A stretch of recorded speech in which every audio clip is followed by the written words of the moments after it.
Welcome to Live Breathe Film, episode 85. You're here with Corey, Doug, and Murph. Thank you for joining us. Today we'll be reviewing Spider-Man Across the Spider-Verse. It will be spoiler-filled, so be prepared for that. And whether the film lived up to our high expectations set by Spider-Man Into the Spider-Verse. Before we get to that, let's talk about what seems like the end of Ted Lasso. Its third season, basically mostly focusing on the series finale or season finale. Apple TV Plus hasn't really said what it is. And then we'll also dive into the box office as usual. All right, boys. Back in the summer of 2021, on this podcast, we went over basically every single episode of Ted Lasso season 2. We were all very big fans of it.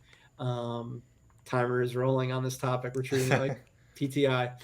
I hopped on late with that show too. I'm just you might not have even been part of it. It might have been me, JP, and Doug that were really going into it for the majority of the season, or maybe even the whole thing.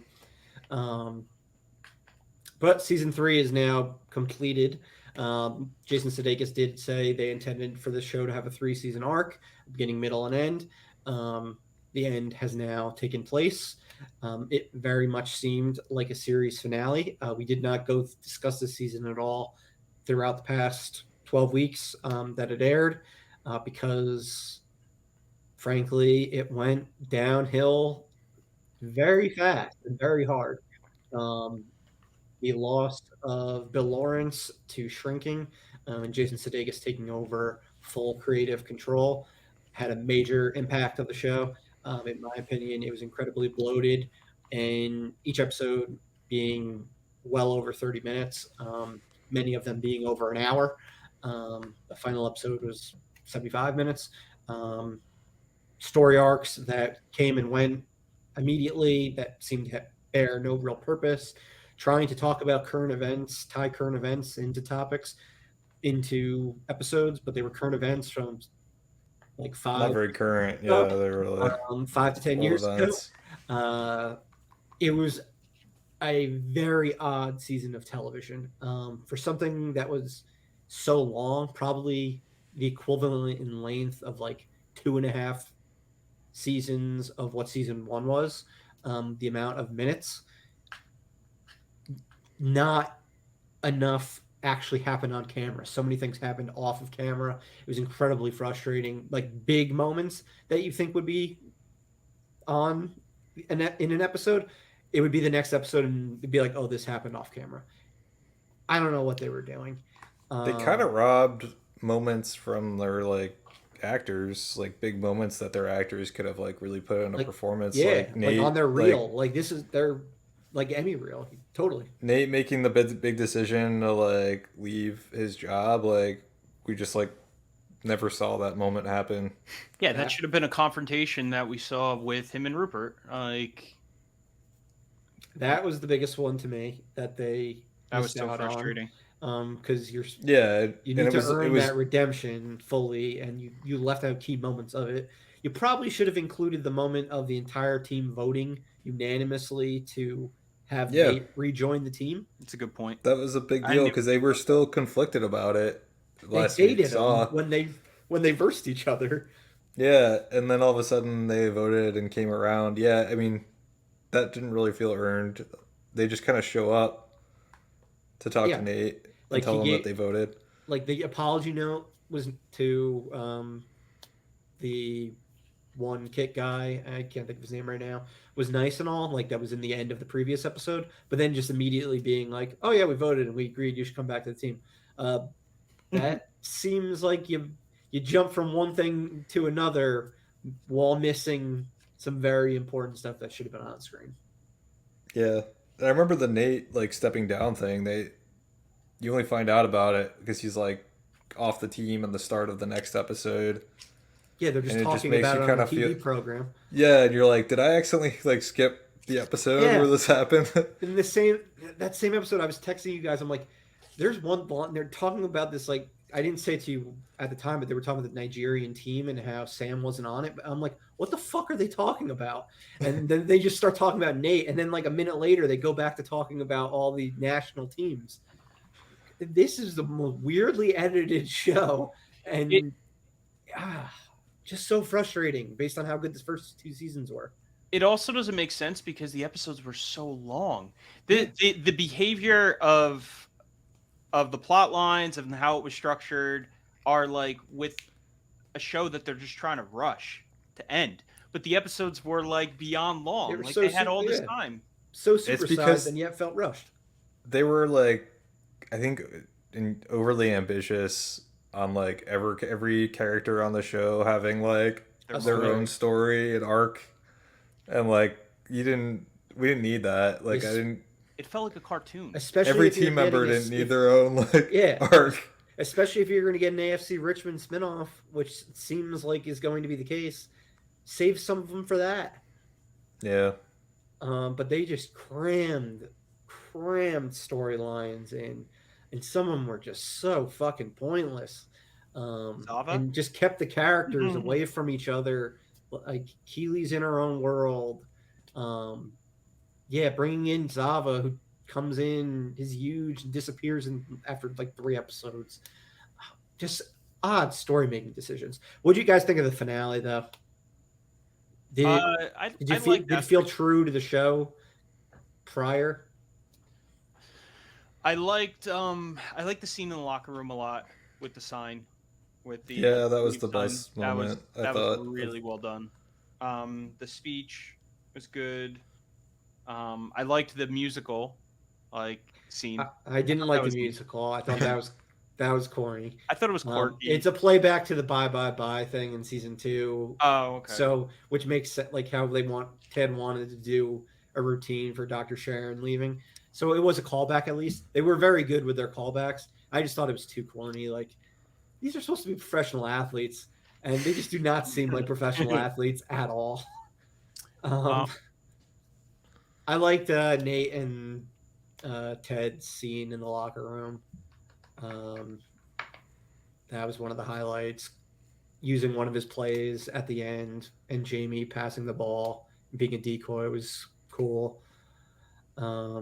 Rupert's stuff was cool. It was like cool seeing Anthony Stewart Head like go full on villain. Yeah, his outfit, like with the duster, he looked literally like a mustache twirling villain. He had that's where he became like full on cartoon character. I don't know why it took me until this past week to realize his character's name was Rupert in both this and Buffy. Oh my god, I didn't even pick it wasn't until after the finale. I was just like randomly thinking, like, oh wow. It's just so that his performance was impressive for me because I've never seen him in that type of role before. Maybe he's done villains like that. I've never seen him in like that type of role. And I really haven't seen him much outside of Buffy. Yeah, Giles is the only thing I've really seen him as, and that's like not obviously he's like not a bad guy. He's a little dark in later seasons, but nothing like this. But yeah, what do you want a spinoff, or would you like it to let it lie with where it ended? I think I'm good. I think I'm good. I think I'm good too. Because I think I made this comparison with you, Murph. Like they could go, and it could very well happen. They could go the Cheers route, but they would have to change the name. They can't call it Ted Lasso if Ted isn't on it. I mean, I guess they could if they really could just call it AFC Richmond or something. The Richmond way. Like just do the name of the book. But yeah, I mean, it seems like we are going to get a spinoff with every character outside of Ted Lasso. Yeah, and it might be fun, but I don't need it. It's not something I need. I'm sure like Sudeikis will pop in through like he'll do Zoom Sudeikis or every something once in a while. But yeah, it seems like, especially with Beard staying and everything, like everything's set in motion for the show to just continue without Ted. And I really don't have any interest. Shrinking at this point is so much better of those type of shows. Platonic on Apple TV Plus with Seth Rogen and Rose Byrne is doing similar type of comedy that's also much more satisfying.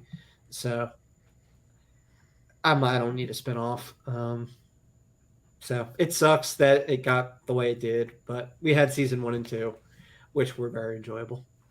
Yeah, I mean, didn't seem like they knew what they wanted to do at all. I thought the finale was good. I think it would have been better if the rest of the season was better. Yeah, the finale I think was probably the best episode of the season. Yeah. So at least that's good. It's nice when at least something ends on a strong note. When we think about it in a few years, we'll likely think of how like the early years when it was good and how it ended strong, and not so much how the rest of the season was meh to just bad. But oh well. And that's time on Ted Lasso. All right, we did it. We said 10 minutes. Goodbye, Ted. You got a whole 10 minutes. Meanwhile, probably Spider-Verse will get like 45 minutes. Spider-Verse is going to get a while. We spent fucking like 45 minutes just talking about video game box or console sales prior to starting our episode. In the green room. Yeah. Probably should have just recorded that instead. But all right, let's talk about the box office, which will include a little bit of Spider-Verse talk, and then and some upcoming tracking and shit like that, and where we're at in the box office pool, and then we will go into our feature presentation, which will be a deep dive into Spider-Man Across the Spider-Verse. All right, the box office pool. So I'm now in the mix. Took a while for coming in hot. Took a while for me to have a movie to come out, but yeah, coming in hot. Across the Spider-Verse had a $121 million opening weekend. I believe it's pulled in about 13 and 15 million in the 2 days since that. So it's having nice midweek numbers. It loses most or all of its premium screens this weekend, which is going to have an impact, but it should have some pretty decent legs, I would think, based on the quality. Unfortunately, it does have direct competition demographic-wise with Transformers, Rise of the Beasts. So it's going to be a battle for number 1 this weekend between those two, because it's looking like, what do we say? It's looking like 60 million, right, for both of them this week, from what we've been hearing. I think they're saying like 50 to 60. 50 to 60, yeah, 50 to 60 sounds right. What do you think is going to do it? What do you think will end up being number 1 this weekend? I could see Spider-Verse maintaining so. number 1. I think word of mouth is really strong. Yes, it lost the premium screens, but I think it's not. I don't know that's going to matter. I just think the Transformers, just people are tired of that franchise, and even though it's getting mostly positive, it's getting literally rotten on Rotten Tomatoes. Yeah, what is it? What is its score? What's the score on Rotten Tomatoes for a Transformers? It's high for a Transformers movie. It's in the 50s. That is high. It's a little bit below Transformers 1. Because a couple of the reviews that I read said that it was one of the better ones of the series. It seems to be the third best, and 4 through 7 are considerably worse. Yeah, it sounds like it's actually like a watchable. Yeah, you could enjoy it, although it's not going to be like a life-changing story or anything like that movie. That's the impression I get. You're probably not going to hate it if you watched it. You'd be like, oh, that was like entertaining. Yeah. And I heard the third act is like, although it's that like CGI background, like clearly like in the void doing the battle. There's like another world? I don't know where the hell they are, but it's like I've heard that there's a lot of really cool like action scenes in that, and it's not Michael Bay. It's what's his face? The director of the movie. Yeah. Stephen Capaldi, Jr. I think. No, I don't think that's right.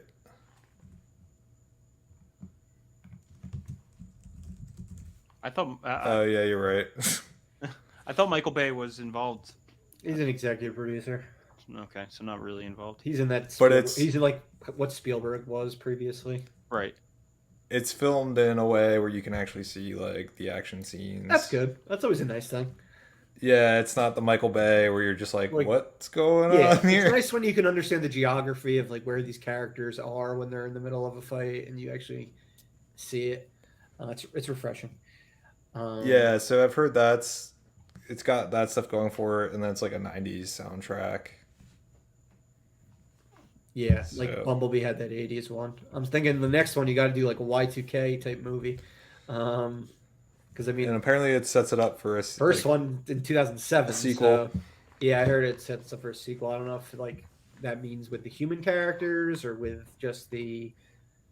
I'm sure it's the Transformers. They don't really care about the human. I mean, those are like it's pretty disposable. At one point they did. Yeah, with Sam Witwicky. Yeah, and then with Mark Wahlberg and his. Oh yeah, I forgot he was in them. His Boston self down in Texas in the 4 and 5. Mm-hmm. Yeah. But so we'll see. I think Spider-Verse will probably maintain. I don't think Spider-Verse is gonna have that big of a drop, to be honest. I'm expecting a 50% drop, just because it's tough not to have 50% drop. Yeah, I was gonna say, assuming it's 50. I mean, there's still 60. Yeah, so million. it should be pretty. It should edge out Transformers. I would think. I would agree with you that. What did it do What did it do last week? 110. 121. 120. Okay. Yeah. So yeah, that makes sense. But I think it's gonna have a great hold. So that's it for me right now as far as my box office. I haven't heard any tracking for No Hard Feelings. We've gotten tracking now for Indiana Jones. We're looking at like a 60 million 3-day of its 5-day opening weekend, which is pretty shit. Crystal Skulls 3-day was 100, and its 4-day Memorial Day weekend, or it opened on a Thursday, which was weird. So it had a 5-day Memorial Day weekend, and it was like 150 something.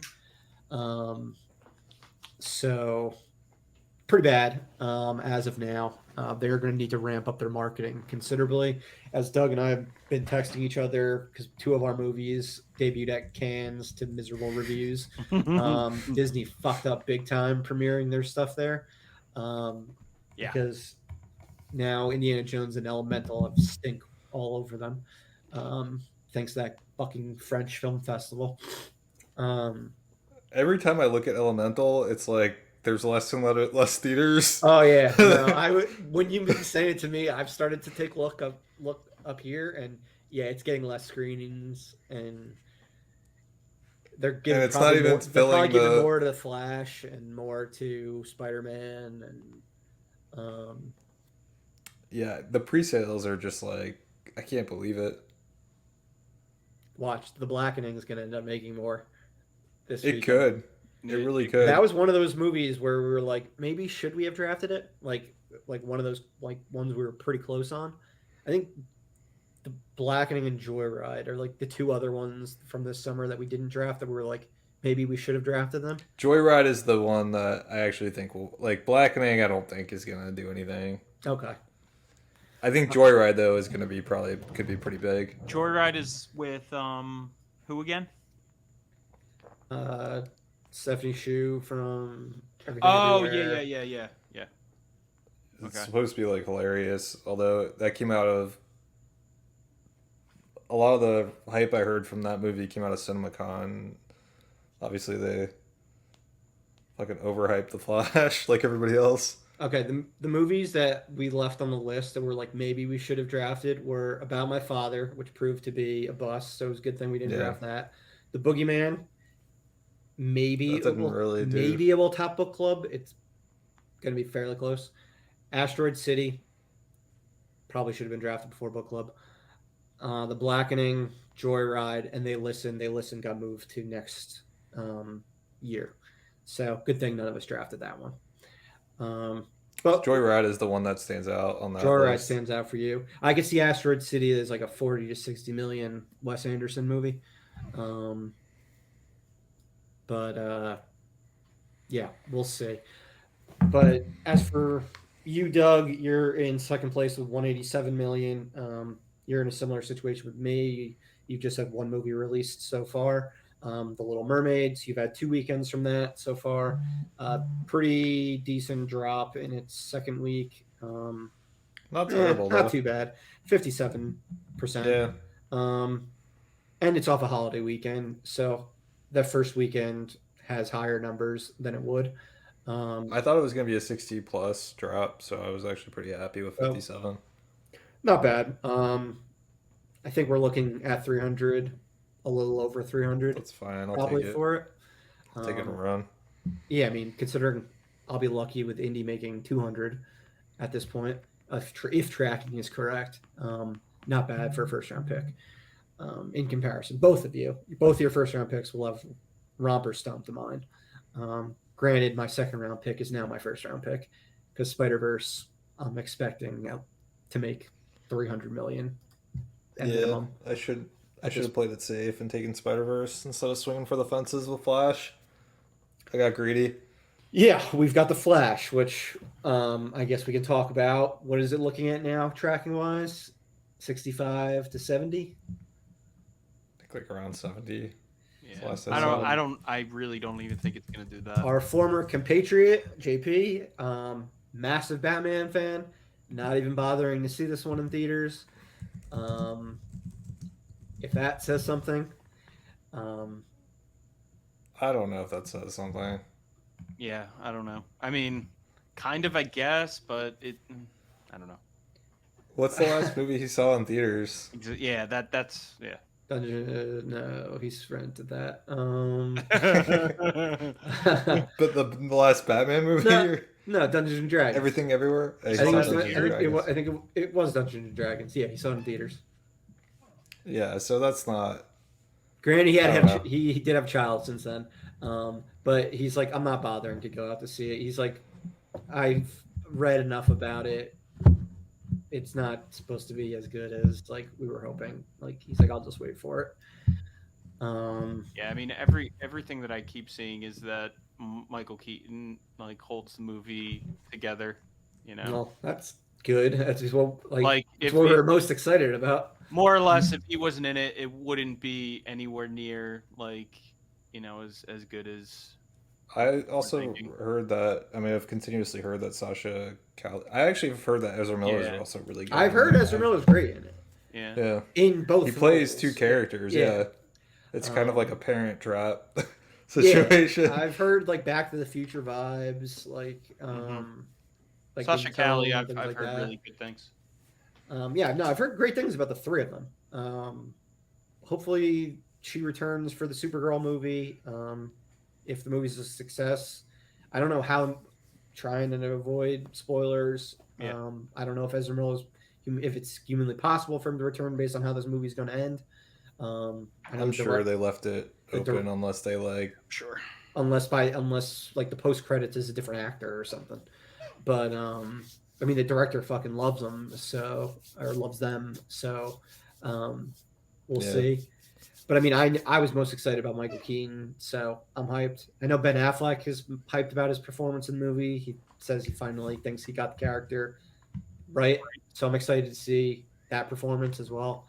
I'm still looking forward to it. Comes out next week. It's gonna be interesting to see how it does. I think it at least hits the 70. DC's got that stank on it though. I don't think so. I think it does. I think it will. I think it does 55 tops. No, I don't think so. I think that you're underselling it. You heard it here. My latest prediction. I'm gonna take credit on this podcast for my breaking 100 million on Across the Spider-Verse. Oh, for that. No, on the Across the Spider-Verse, I said it would break 100 million. Oh, okay. So I'm taking credit for that. I think I said that on the last podcast. Got it. I don't remember. I was like, I don't remember what I said. Over 100? I don't remember what I Flash, said. I'm not as confident about. I thought you were. But I think it should throwing down 100 for Flash. I was like, whoa. Okay. No, I don't think it'll hit 100. Because in the Spider-Verse, they were saying 80, 90 million. So like, a 10 million difference isn't that fucking huge. But yeah, Flash would be pretty big if it goes like 30 million above what they're most recently saying, or 25 million above what they're most recently saying. Yeah.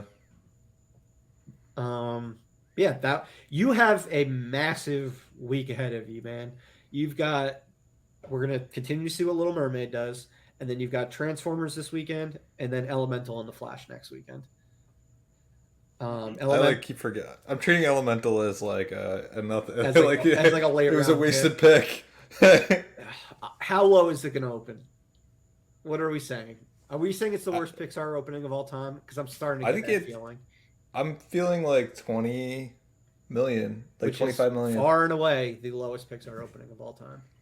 I'm projecting under. I don't think it's gonna like the 40 million. I don't know where the hell they see 40 million because it looks like unless like people are just like waiting spur of the moment.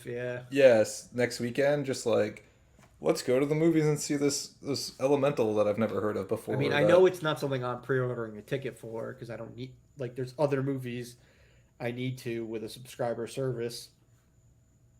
And I can literally available. What's the buy point? a ticket any night and practically sit wherever I want in the entire theater. You don't need to pre-order tickets now for movies unless they're in premium theaters, which is a whole other fucking thing we've talked about. They need to make more premium, put more premium screens in movie theaters. It's what people care about.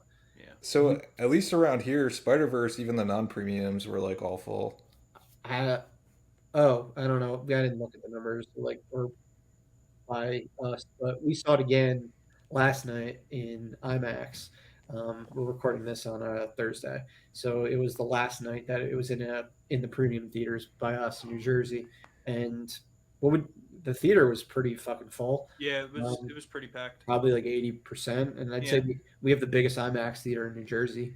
It's not a real IMAX, but it's like the biggest size like IMAX you're gonna get, and it was very full, along with like the Dolby showing that we saw Friday night. That was at like a late night show that was like practically full. So Flash non-premium is looking pretty good too. Is it?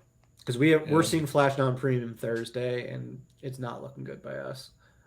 It was neither Guardians 3. We saw it that way, and Guardians 3. But I was like, oh Jesus, it's kind of empty in here. But that is still pulled in over 100 million. Yeah, we'll see.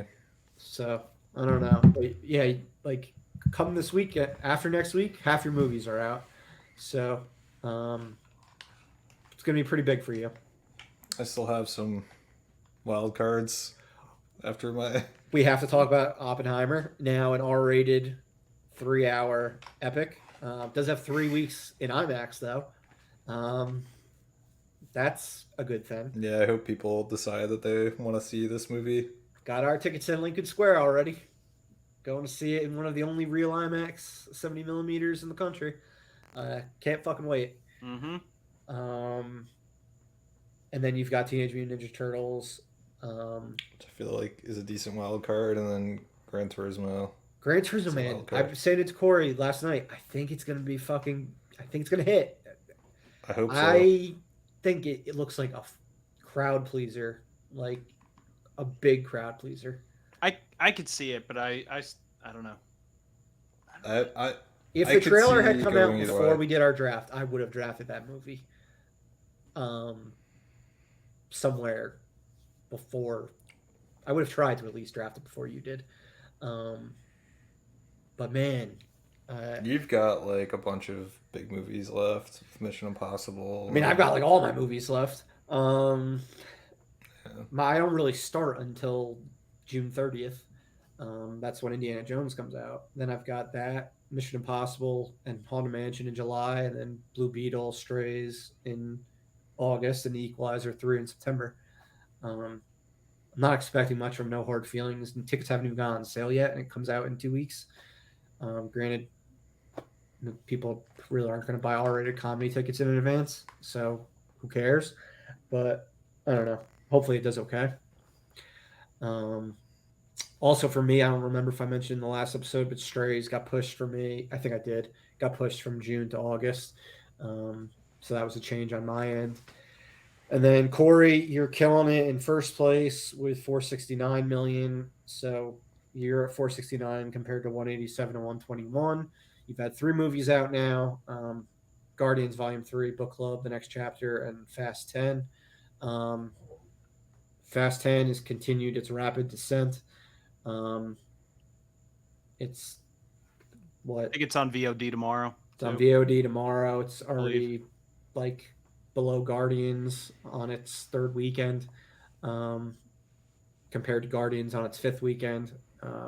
Made less than 10 million this past weekend. Yeah, it's at 129 million as of the end of this past weekend. So, yeah, it's become an international franchise. Domestic, it's kind of shot.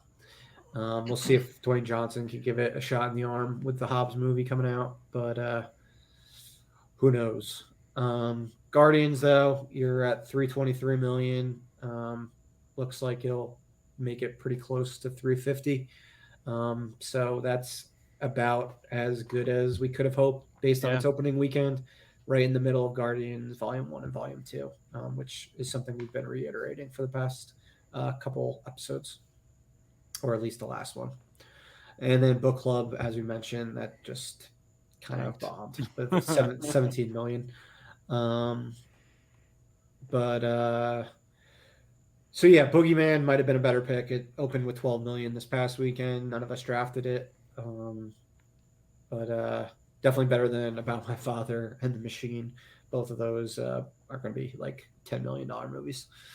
Ruby Gillman, after seeing the trailer last night, I think that's going to be. I think it's going to be a good one. I think it's going to make more than Elemental. I know that. Well, I can tell that from the trailer. I think everything's going to make more than Elemental at this point. Not a high bar, but I think it's disgusting how Disney has destroyed their animated brand. I'm never going to get over how the amount of damage they've done since 2020, and how these horrible looking. I won't even say Ruby Gillman looks horrible, but it's like weird. These fucking DreamWorks animation movies and Illumination movies are just absolutely kicking the shit out of everything Disney is doing. Universal runs both those companies or has distribution rights. I think they actually own both of them. Just the way like Disney owns Disney Animation and Pixar, and they're just killing them in every which way. I think Elemental will hit Disney Plus pretty quickly. 3 weeks. Well, that's the minimum, right? It's what, 3 weeks? Well, that's like a VOD type thing. I don't know if they would put it that quickly on there. How quick did it in Encanto? I thought it's pretty quick. That was a month. Encanto. Yeah, I can see it on that timeline. Yeah. Ruby Gillman looks a lot like Wallace and Gromit, like the art design. It looks like claymation, but in CG form. Yeah. It looks like it'll do pretty well. The new Insidious trailer came out. I haven't watched that yet. I need to. Looks cool. Barbie, I think that's gonna be big. Do very well. I don't think it's gonna be on like any premium theaters though. Are you serious? I mean, Oppenheimer owns IMAX, and Tom Cruise is begging every other exhibitor to play Mission Impossible as like on their other premium screens for as long as possible. Yeah, he's trying to like pitch that it shares with Oppenheimer. It's definitely not gonna, because he was trying. I think he was trying. He's gonna try, but he's not gonna win that. But I could totally see Dolby playing Mission Impossible, and other like Regal's version of like 4DX and those other types of ones playing Mission Impossible instead of Barbie. I think Mission Impossible is going to be the bigger movie. Than what? Oppenheimer. Yeah, it will be. So I mean, he has like a point on why he has a point. It's just they've made a deal already. So right. Oppenheimer release date was significantly earlier, and we know that Christopher Nolan's petty as fuck based on he left Warner Brothers. Mm-hmm. IMAX cannot damage that relationship with Christopher Nolan. He is their walking, talking spokesman for free. So they've got to play Oppenheimer for those 3 weeks. Yeah, I don't think he's going to be successful, but I heard he was like trying his damnedest. Yes, I heard that as well. But I don't blame him. I mean, look how much money he made IMAX last year with Top Gun. And he used IMAX cameras also for Dead Reckoning, just not to the extent that Nolan did. did for Oppenheimer. Yeah. Yeah, I totally see Mission Impossible making more money. Oppenheimer is gonna. It's tougher sell now that it's an R-rated movie. Mm-hmm. With black and white too. For I don't think it's too much of the movie, but and I mean I know he's a good actor. What's his face? Cillian Murphy. Cillian Murphy, but he doesn't like sell tickets. No. Christopher Nolan is is the name. But I wish he had a better like, or I would feel better about the box office if they had like if you had Leo bigger name. Yeah, if it was like an Inception, like Christopher Nolan, Leonardo DiCaprio film. Yeah, like a big actor that sells tickets. Yeah, there aren't too many of those anymore. I don't know necessarily who, other than Leo, fits that mold. I mean, yeah, you don't think of Cillian Murphy like at all when it comes to draws. But like, no, there really are a lot of people would just be like, "That's that guy from Peaky Blinders," or like it's some other thing I saw. It's Leo and Tom Cruise and like a few other people who don't fit the Ezra Miller, the role. I'm just kidding. Yeah, Ezra Miller, who don't fit the age and people used to say. We probably said it, Dwayne Johnson, but that's gone out the window. Yeah, that's like Will Smith was once that point. Obviously, he cannot play the role. Obviously, Dwayne Johnson cannot play this role. Denzel Washington cannot play this role. Tom Hanks, like all like the former big names, they're too old to play the role, or they're not even bankable anymore.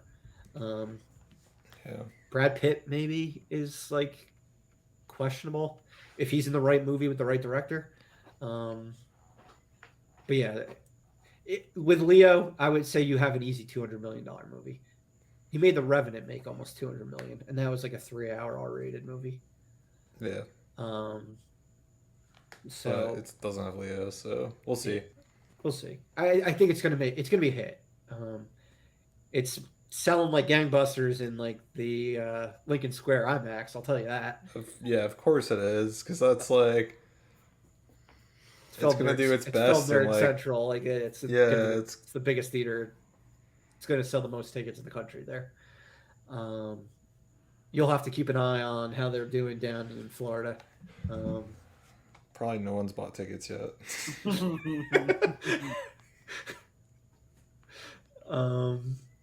Yeah, no, that wouldn't shock me. Like, why are they making this movie? It seems like they're making us think we shouldn't have nuked people. How dare they? Well, people are just gonna be like, "Oh, it's a drama." Yeah, that's true. It's a drama for adults. I'll watch it. Yeah, I'll watch that at home. You're checking, aren't you? Yeah, I mean IMAX is pretty open still. Oh, I finally on topic, but off topic. I watched the trailer for The Meg 2. The movie looks wild. Yeah, I want to watch the first one, but it looks fun. Oh yeah, the trailer looks great. Once I saw the trailer, I was like, "Damn, this movie's gonna be bigger than I thought it would be." It's not remotely for me. I have no interest in it, but it looks like it's gonna make money. Mm-hmm. That's the type of movie like The Meg made money, and it took itself seriously. Now that it like is kind of taking itself as a joke, I think it's gonna kill. It has potential. Yeah. The first one was taken seriously? Really? Yeah, I think it was just like a serious movie about this megalodon that was just like attacking. I mean, it was an action movie, but yeah, it didn't have as much of a slapstick. Like this one kind of has like a jokey, like it like knows that it's kind of a ridiculous concept. Yeah, exactly. And they're leaning into it, which I think is the smart play. Yeah, so yeah, I think you're gonna do the good there, and then Talk to Me is your wild card. But we'll see how that does. And then Doug, you've admitted the last voyage of the Demeter was something you instantly regretted. Yeah, it was a mistake. I mean, I took it towards the end, so yeah. I mean, you could swap it with maybe like Gran Turismo, and I'd feel better about it, I guess. Yeah, I think Gran Turismo was my last pick. I think we're all looking like we're gonna come in very close to one another when it's all said and done. I've said it before. I don't think anything's breaking out this summer into like a $400+ million movie, 500 million movie. I still think that. I don't know if either of you think we're getting something like that this summer. But if that is the case, we're gonna have very similar numbers. I still think Barbie's gonna be really. I don't know about 400 or 500 million, but I think that's gonna do well. I think Barbie can make 300. Mm-hmm. Yeah. But I'd say questionable. I'd say it is too pink for 400, 500 million. Mm-hmm. No premium is that's kind of and no premium hurts. Yeah, that hurts big time. If that ends up being, it probably will be the case. When does it come out? The end of or the middle? July 21st, I want to say. It comes out. 2 weeks after Oppenheimer? No, the same day as Oppenheimer. Oh. and a week after Mission Impossible. Yeah. I thought Oppenheimer came out earlier in the month. Okay. Yeah, there's no shot it's going to get premium. Yeah, because even Oppenheimer has Dolby tickets and shit on sale. Barbie hasn't gone on sale yet, right? No. Barbie or Mission Impossible have not gone on sale yet. But Mission Impossible moved its release date up 2 days to get an extra 2 days of premiums before Oppenheimer. Because they finally realized, oh shit, this is an issue. They should have moved it up. That movie should have came out. They should have moved it to August, in my opinion. Oh, yeah. Mission Impossible, and it could be the big August movie, the big end of summer movie. Yeah, I don't understand that. Like, why compete with Nolan like that? Do you think it's possible they do a last minute push into August? Too risky? It's a little late to do it, but I guess it is possible. I don't think they will, though. It seems like Paramount loves making stupid choices with their dates. They love those July openings from their Mission Impossible movies also. But they're just like Paramount just like Paramount made they do make some stupid decisions. Transformers release date sucks so hard. Like, what are they thinking? Like, in between two big movies, they're gonna stick their Transformers movie that already doesn't have a whole lot of interest. And they should have put out Transformers in the beginning of July, in between the two old people action movies. And then they killed Dungeons and Dragons. This is the young, cool action movie that has the same types of protagonists as Spider-Man. Why would you fucking put it out the week after Spider-Man? And by types of protagonists, I mean black and Latino. Like, what the fuck? The only other dumb way they could have done it is releasing it like right when Blue Beetle came out. But they put it right in between Harrison Ford and Tom Cruise. Like, that's when you should have put out the movie. I mean, I know it's two Paramount movies opening in the same month, but they're two different demographics. Like, young people are running out to see Mission Impossible 6 or 7. Sorry. No, they are not. Yeah, I don't know what they're. And they don't own Indiana Jones anymore, so like that's not an issue. But yeah, stupid on their part. Stupid Paramount. And you said something about Dungeons and Dragons and a bad release date? Yeah, it was a horrible release date. They basically fucking right before Mario, right? Kneecapped Dungeons and Dragons. Yeah, it was like right before Mario. You know what's more popular than a fucking tabletop game? The fucking biggest video game franchise in the world. But Dungeons and Dragons was like reviewing pretty well. Like, people were talking about it and liked it. And then Mario came out and like you never heard about Dungeons and Dragons again. Yes. It was like they were like, oh, well, it's the same type of crowd that would go. It's like, yeah, but people are gonna go and see Mario. They're not going to go and see Dungeons and Dragons. They must have not realized how big Mario was gonna be, or that the potential was there. We're not getting a sequel to that movie, right? Dungeons and Dragons. No, we're not, because it lost a bunch of money. It cost $150 to make, and it only made $208 million worldwide. Damn, That sucks. Because that was a good movie. It was fun. Damn. It was fucking cosplaying as an MCU movie in like the medieval world, but it worked. Yeah, it worked. I think it would have made more if it wasn't for. Yeah, it was a shit release Mario. date. Right on the heels of a lot of successes too. Like even before, yes, Mario came out right after, but it was right after what Creed 3, Scream 6, like a bunch of big hits, big franchises. Yeah. Ant-Man was dead by then, but probably shouldn't have been. But all right, I guess that's the box office. Fucking Evil Dead had significantly better legs than Dungeons and Dragons did. I think Evil Dead Rise has made more or nearly as much worldwide as Dungeons and Dragons. That's insane. That was going to go to HBO Max. Yeah. Evil Dead Rise cost 15 to 19 million to make, and it's made 146 million worldwide. So yeah, we're going to get another Evil Dead movie, but that's awesome. We aren't getting another Dungeons and Dragons movie anytime soon. And then Paramount's just gonna ride Tom Cruise to the money train, and that's their guy. That's their business model at this point. Yeah, they used to have Transformers be huge. They had the MCU. They had DreamWorks Animation.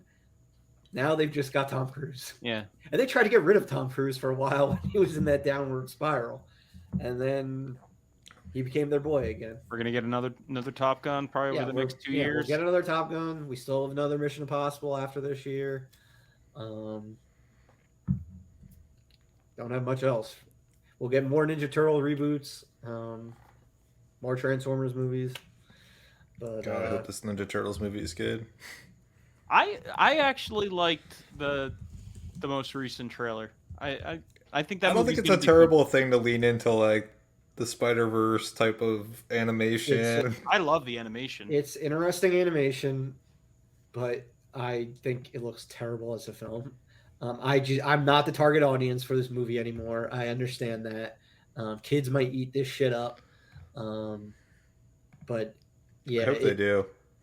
The fact that it got Trent Reznor and Atticus Ross to do the music is encouraging. It means the movie's probably at least good. Yeah. Because I don't think they would do it if it wasn't a good movie.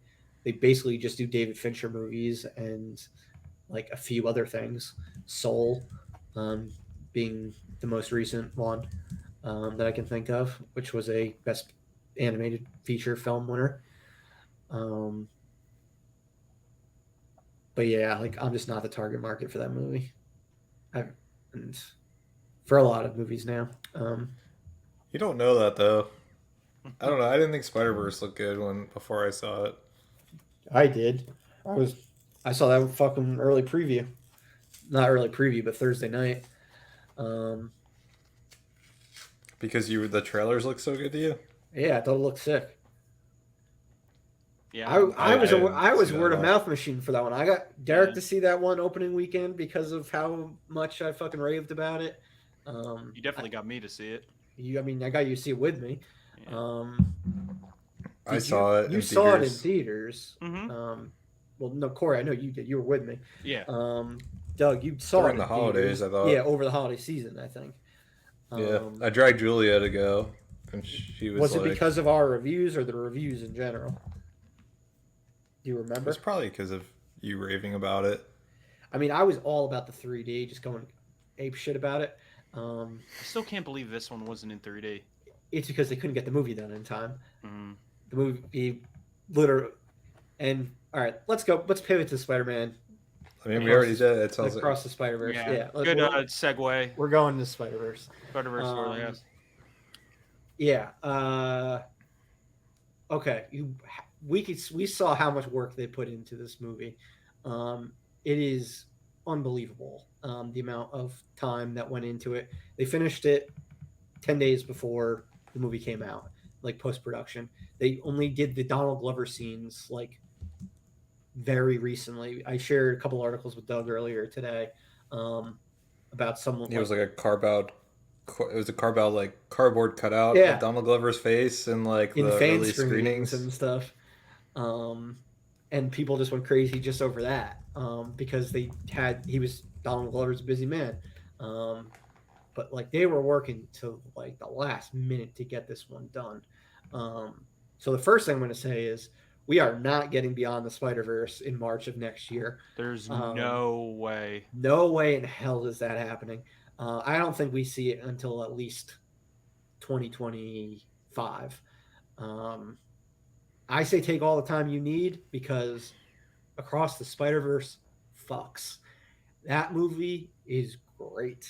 Mm-hmm. It is just as good as the first one. Corey, you said you liked it more. I may like it more. Yeah, I mean, I those were my first impressions. That honeymoon phase aside, that I think it could be better than the first one. I enjoyed it. I think I enjoyed it more than the first one, like the first viewing. But ultimately, I don't know. It's gonna. I think it's gonna. I'm gonna have to see how it plays out with the next one. Yeah. When's the last time, Corey, that you saw the first movie? Maybe a year ago. I watched it. I watched it with Kate.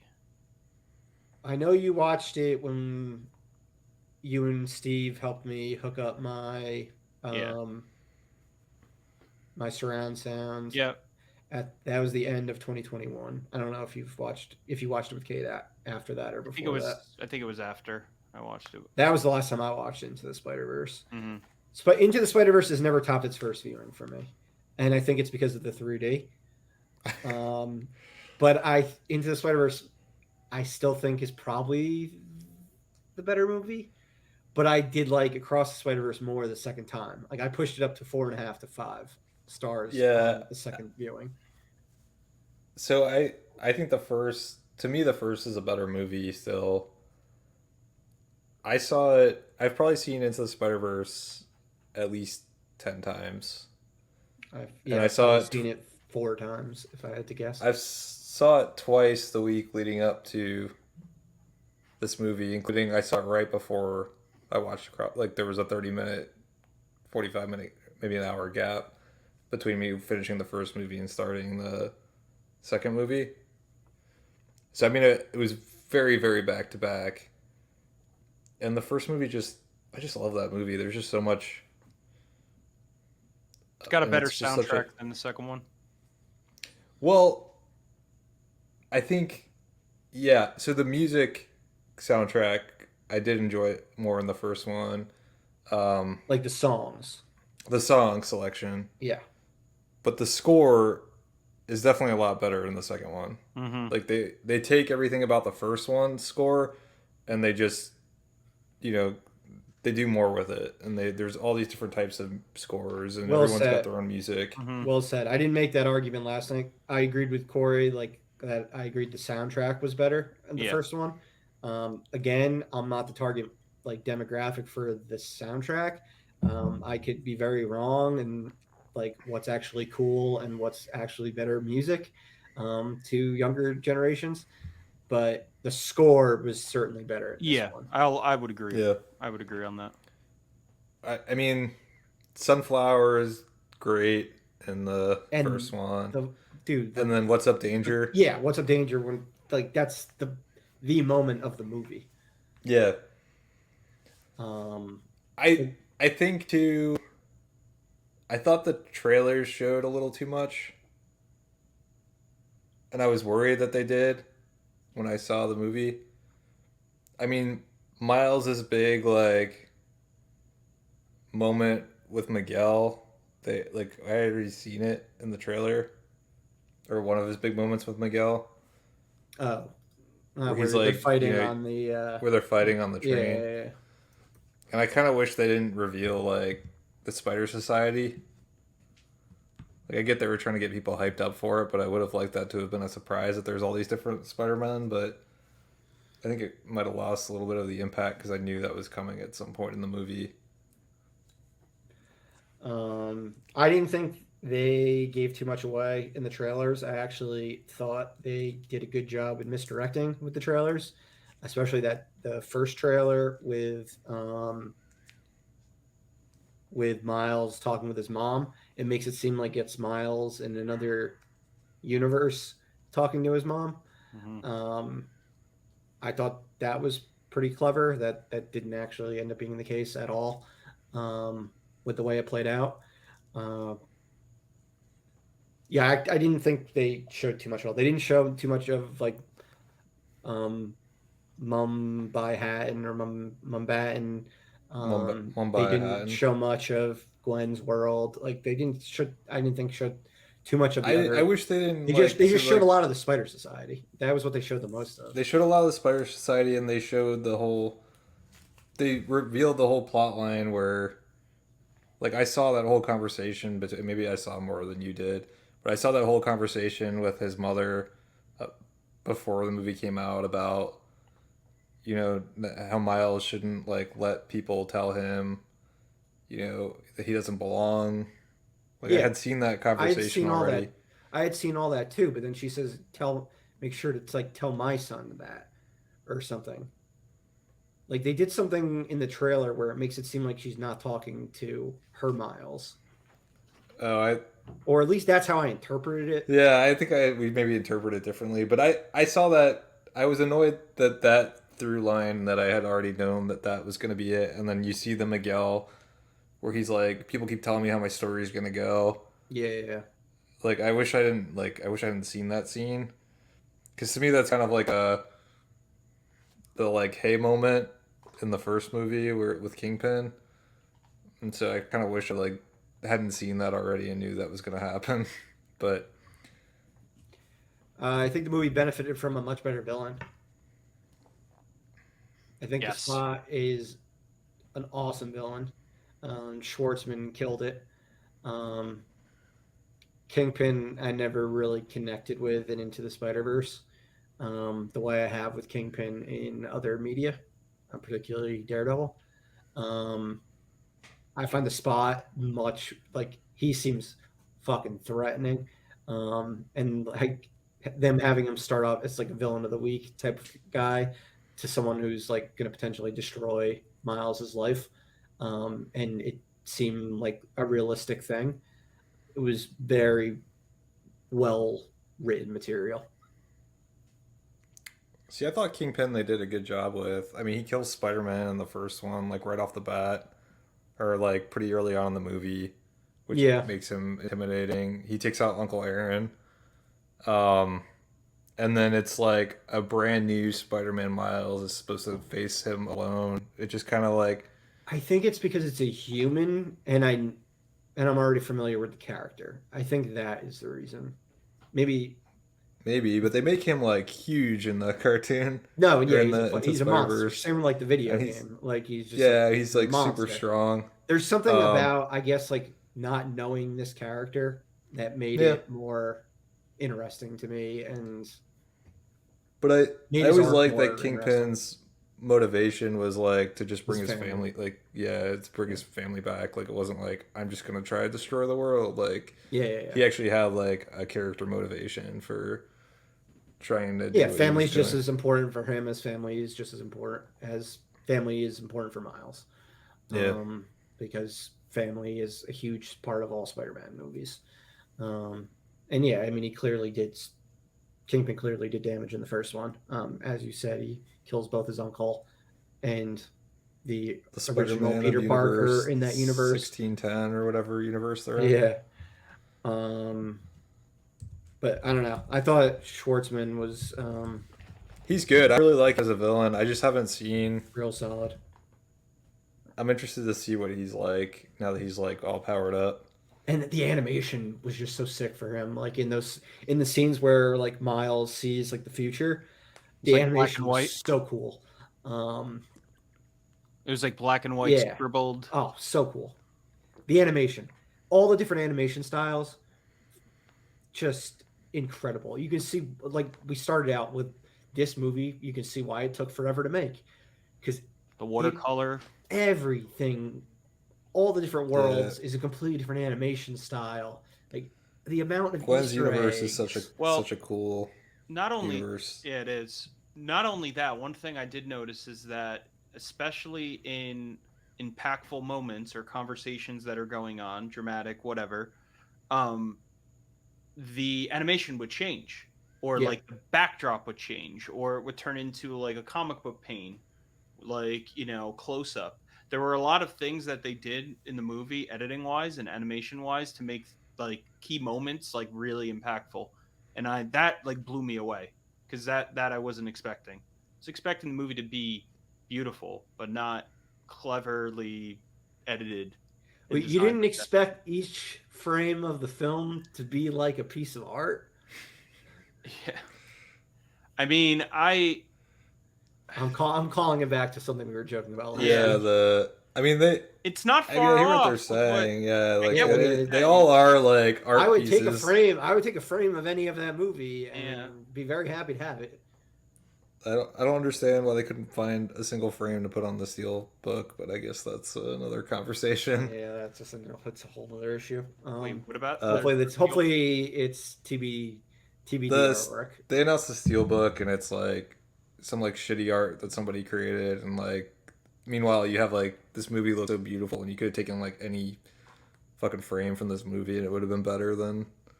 It's funny that's been announced. The art they found. There's still not one for Guardians. Off another topic, but it should have been Gwen. It should have been a Gwen focused one. They should have just done the Miles Morales like cover, but thrown Gwen on the cover and Miles on the back, and with the various other Spider people.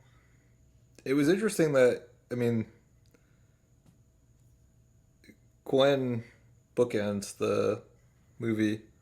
She gets the full. She gets a full arc. She's the opening and she's the closing with the full arc with her and her dad.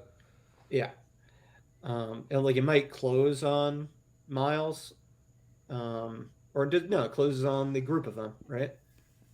I don't know. There were so many times where I was I think it's Miles gonna end, and then it was like, I think it's Miles. Oh wait, no, there's more. It's Miles getting threatened by Miles, the Prowler Miles, which I didn't realize was a different voice actor.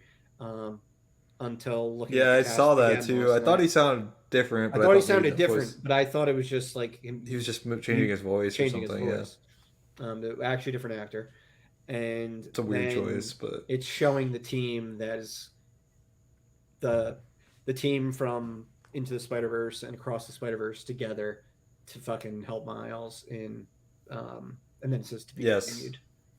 Yeah, because after the conversation with her dad, she decides to get the team back together. Yeah, then it cuts back to what Miles is dealing with, and then it has her go to Peter B. Parker.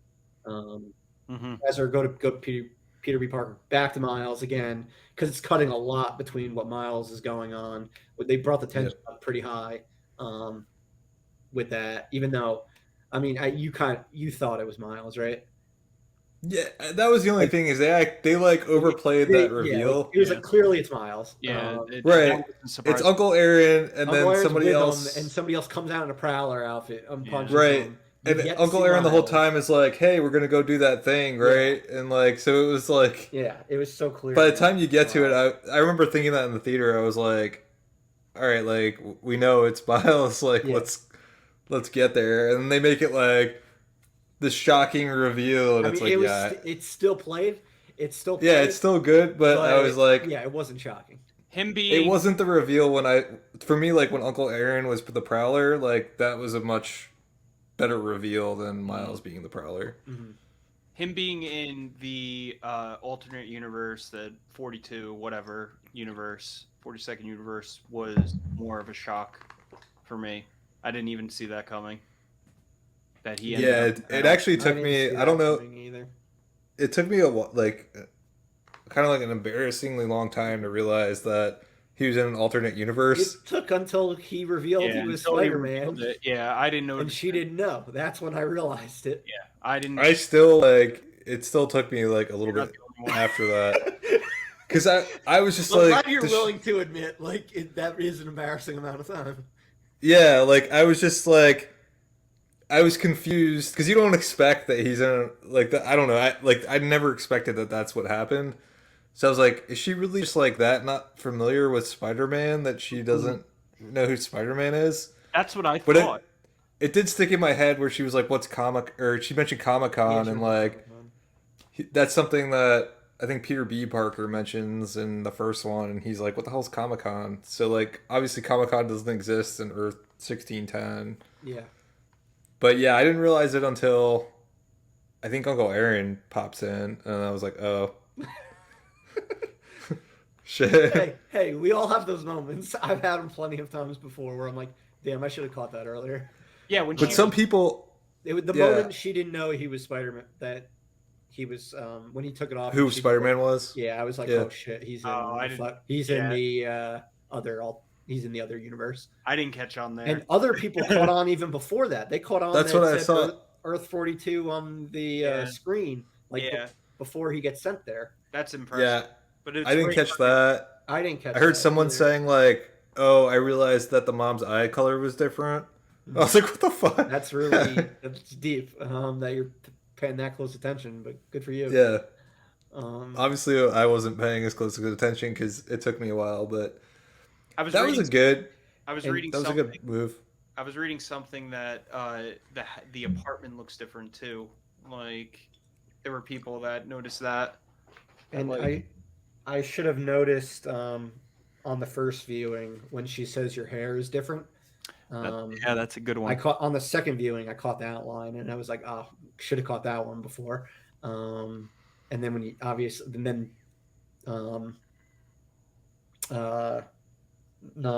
Uncle Aaron mentions taking out the braids. That's the second mention of it. So that was cool. But I love now they've got these new characters that they've established very well. Like I really liked Hobby the second time watching the film. I didn't really like him too much the first one. Mm-hmm. I really liked him. He grows on you as the time. He becomes like first scene. Towards the end, you're like, because at first I was like, he's kind of like a douche, and then like as it goes on, you're kind of like, oh, he's actually like a good guy. Yeah, he's like the only one that gets it, like because he's so anti-establishment. Mm-hmm. Like he realizes first, like this is all a bunch of bullshit. Like we're not the good guys. Yeah. I liked him a lot the second time. I liked what is the Mumbai one called? What is his name? She calls him Par. It's short for his name. Yeah, I liked him a lot. It's the voice actor, the guy who plays Dopinder in Deadpool. He does him.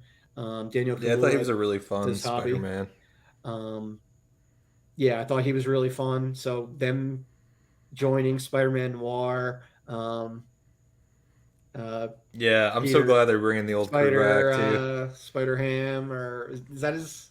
Spider-Ham, yeah, right? Spider-Ham. Along with Peter B. Parker and Gwen, and then also Penny Parker. She actually had some lines in the movie. She's got the upgraded suit now. Yeah, because her other suit got destroyed in the first one. It seems like Jessica Drew is going to turn pretty quickly. I know on the second viewing, like watching her conversation with Miles' parents, I just get the feeling that she's going to turn away from Miguel's plan fairly quickly. They've already lost Ben Reilly, right? They sent him back to the I'm sure he'll be back, but the 90s universe. Man, there's so much to talk about. Did you know a 14-year-old did the Lego scenes? I heard that. No. Yeah, fucking 14-year-old in his like spare time, and was just like having conversations with like Lord and Miller. I think he's like a 14-year-old like YouTube like prodigy. I mean, clearly they made the Lego movie, so like obviously they'd be into like this kid's shit. But that's so cool. And all right, we got to talk about. We got J.K. Simmons back. He is officially J. Jonah Jameson everywhere. Does not matter where it is. It is always going to be J.K. Simmons. Mm-hmm. He's a what do they call that when you're like the same across all the multiverses?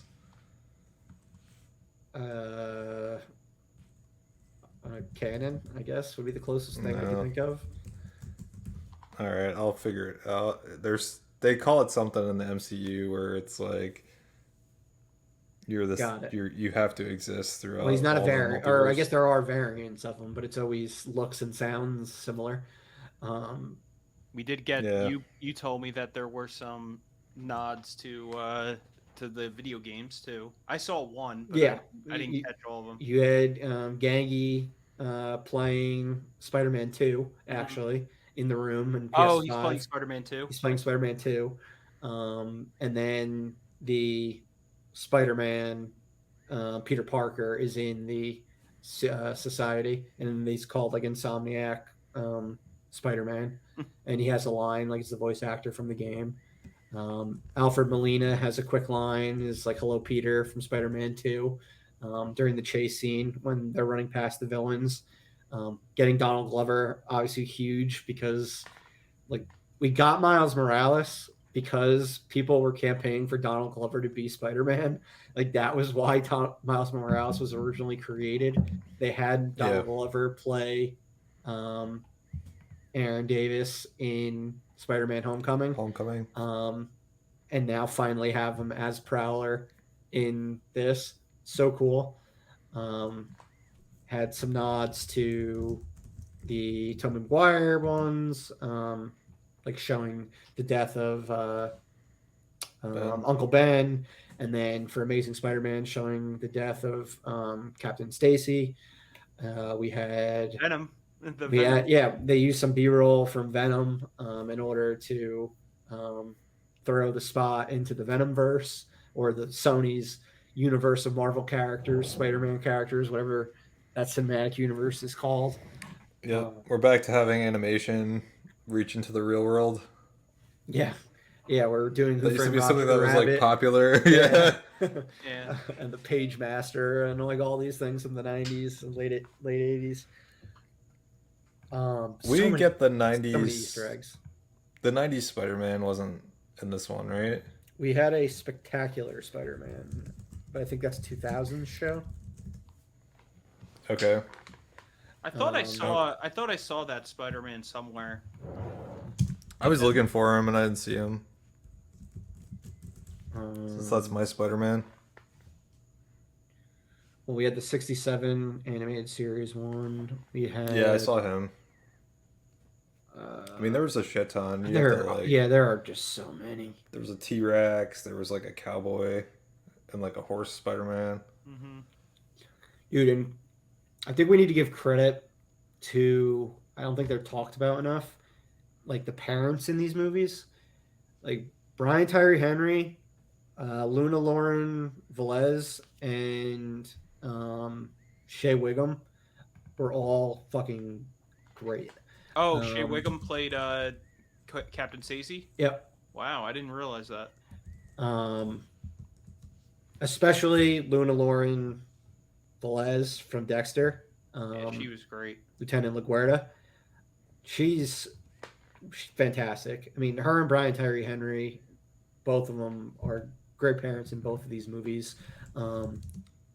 Losing Jeff would be fucking rough if that does happen in Beyond the Spider-Verse. What were you going to say? They've gotten... I was just going to say they got more screen time in this one. Mm-hmm.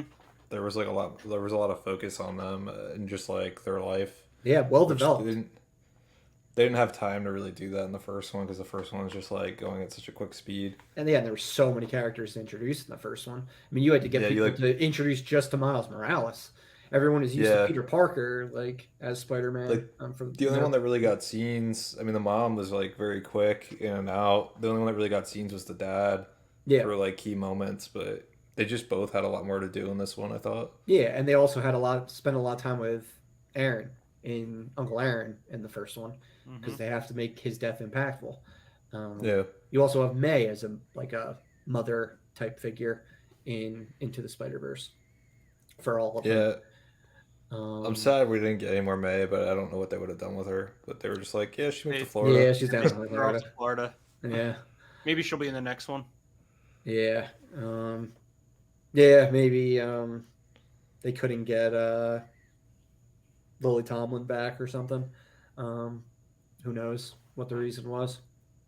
But it might just been like there wasn't enough room with the sheer amount of stuff going on. I mean, for all we know, by the end, like what, like Chris Pine's Spider-Man might end up coming back, and there might be 2 Spider-Men in that world, and May comes back, or Chris Pine's Spider-Man comes back and takes over Earth 42 or something. Or I have to imagine Miles is going to save Miles and become Spider-Man in that world as well. I was thinking, yeah, I mean, yeah, that's where I think he's gonna rehabilitate his Miles or Miles in 42. But I mean, he doesn't need powers. He's got the Prowler suit, so you just can be like a good guy with the Prowler suit. I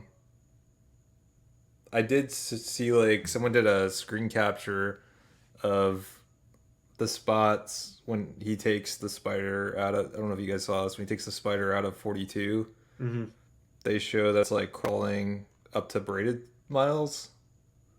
I didn't implying see that. I guess it was going to bite Braided Miles and that he was going to be the Spider-Man, which I was thinking it was going to be a Peter Parker. I read online he would like that. He was supposed to be like that. Miles was supposed to become Spider-Man, and our Miles became it because of leaving. So like it was always going to be a Miles Morales Spider-Man. It just ended up being in the wrong dimension. Okay, that was weird to me because I didn't catch the image. Apparently there was an image when he takes the spider out of Earth 42. Yeah, that was weird because I just assumed that it was supposed to be a Peter Parker, and that it got taken from a Peter Parker and went to a Miles Morales. Did you see the Spot like human form in the first movie? He gets a bagel thrown at him.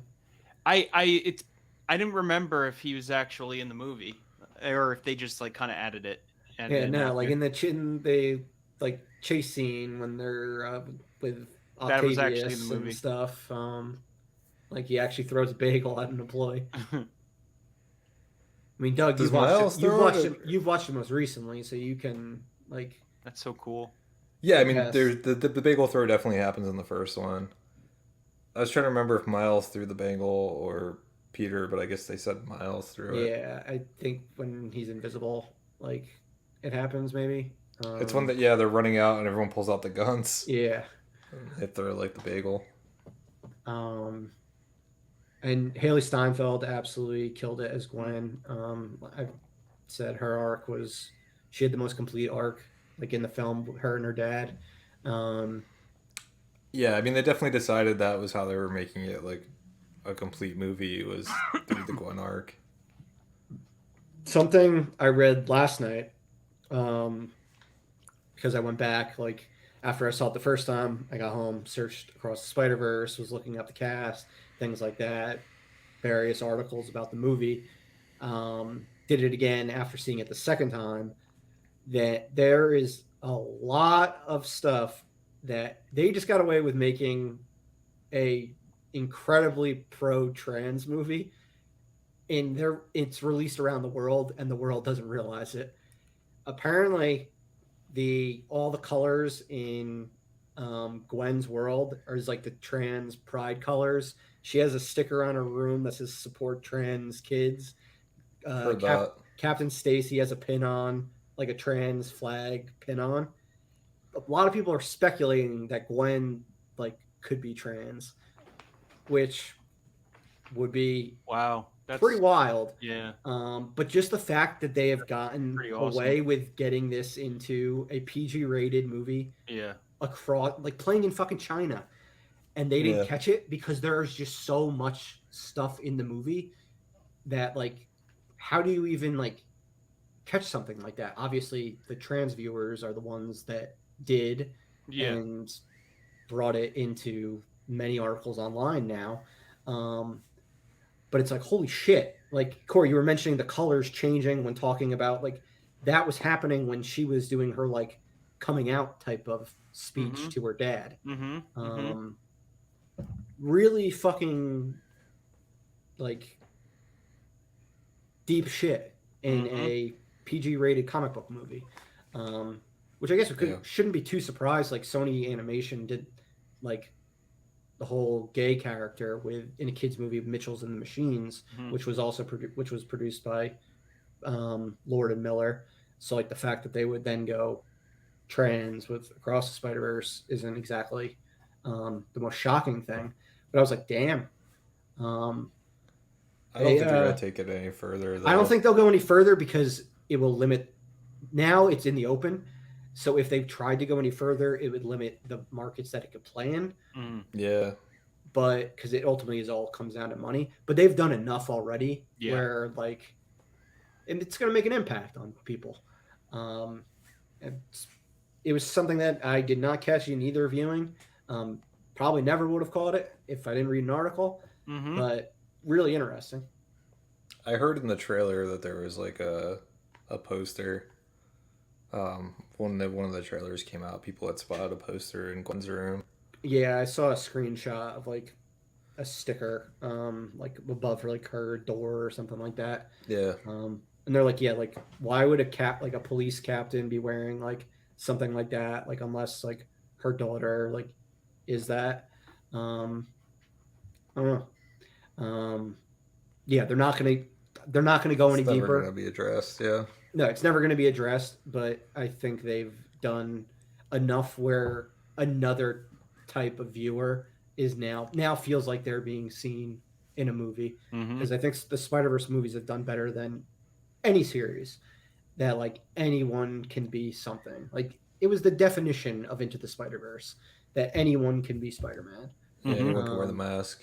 Anyone can wear the mask, and they've had so many different variations of so many different ethnicities and everything like that. And fucking anthropomorphic, like it doesn't matter. You can be a fucking T-Rex or a pig and be Spider-Man. That first movie is so good. It's cool. Both these movies are fucking masterpieces. Doug, this could be thinking about the first one again. The Stan Lee cameo. The Stan Lee cameo is fucking great, and the fact that it came out right after he died, I mean, so impactful.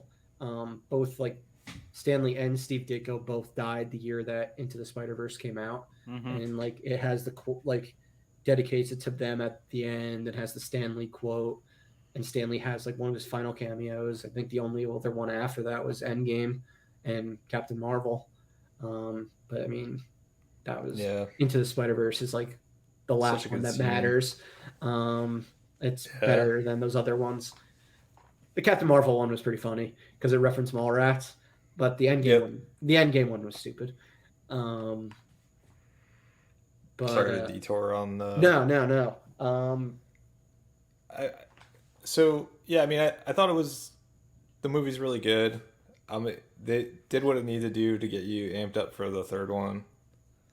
I mean, like I said, bringing back all the characters from the first one. I mean, that was kind of the disappointment, or a little bit disappointing that you didn't get Noir and you didn't get Mulaney. You didn't get Mulaney or Nicolas Cage, and we'll get them in the next one. They were both great in the last one. So I mean, it makes sense to hold them off until the last one. Peter B got a decent amount of screen time. He got enough. This might end up being. I said this to Murph yesterday. Potentially one of the best comic book trilogies ever. Yeah, they just got to stick that landing, which I mean feels like it's set up to be. It's going to stick the landing. I have zero doubts about that. Yeah. It's going to be one or two for me when it's said and done. At this point, I think. It's definitely going to be top 3, no doubt about it. But as far as 1 and 2 entries go in any comic book series, right now its only competition for me is Batman Begins and The Dark Knight. Yeah, as 1 and 2s go. I think it's better. It could be. I think 1's stronger than Batman Begins. The fact that it's as original as it is gives it the edge because we've seen Batman done so many times. Did you see the? And it's so format breaking. Like, did I see the graph you sent? The graph I sent you guys about I think it was superhero movies, and it was comparing the first to the second one, and the only movie that was close to it from the first to the second and having as big of a jump in the box office opening was The Dark Knight. They're true definitions of breakout sequels, the two of them. But yeah, I mean, obviously, completely different types of films, but that they're the best 1-2 punch so far. Those two. For me, Guardians would be the third. Yeah. Or Guardians or Sam Raimi's one and two would be that third place. Because Volume 3 for me was what bumped Guardians above the Raimi's trilogy. Mm-hmm. But yeah, I mean, for all intents and purposes, it's probably going to be my Batman bias that will that would potentially lean me towards it. But I think in my heart, I'm going to know that the Spider-Verse is the best when it's all said and done. Because again, I have zero doubts they're going to stick the landing. I hope they take as much time as they need and they do not rush this film. I don't care if it takes 3 years to make. Just fucking do it right. Agreed. I mean, I don't see how they don't have the clout at this point to be able to get whatever amount of time they need. I don't know why they even announced a release date for the third one. Probably to help. It probably was actually helpful. Or it could be helpful. Unless it could be helpful for people that are worried about the cliffhanger. Yeah. Like, you're going to get a resolution really soon. It's not that far away. The only thing I thought just kidding. Yeah. The only thing I thought was that the third part is more or less done. But like the directors said to me it's not. The directors are like, we have no idea when this movie's coming out. They're like, we're taking a break now. Yeah, I saw that. I was like, what? Haley Steinfeld hasn't done any voice recording yet, and she said was doing voice recording like 4 years ago for the second one. Like, it's gonna be a while. That article said one of the scenes took 4 years to make. Yeah. And so it's like, how are you guys? And like that's why we didn't get 3D is because they only just got the movie done right at the nick of time. Yeah, the Spider Society was that whole sequence. Not even the whole sequence. The whole entire just the fight scene, chase scene, that took 4 years for them to make. That scene. Insane. That chase scene. It's mind blowing. What was that, like 10 minutes? So the only reason I thought March would be realistic is if I thought they made like we're in the process of making like a longer movie, like kind of like like Endgame and Infinity War, where it was just like one long movie that they just cut. Yeah, it's not that.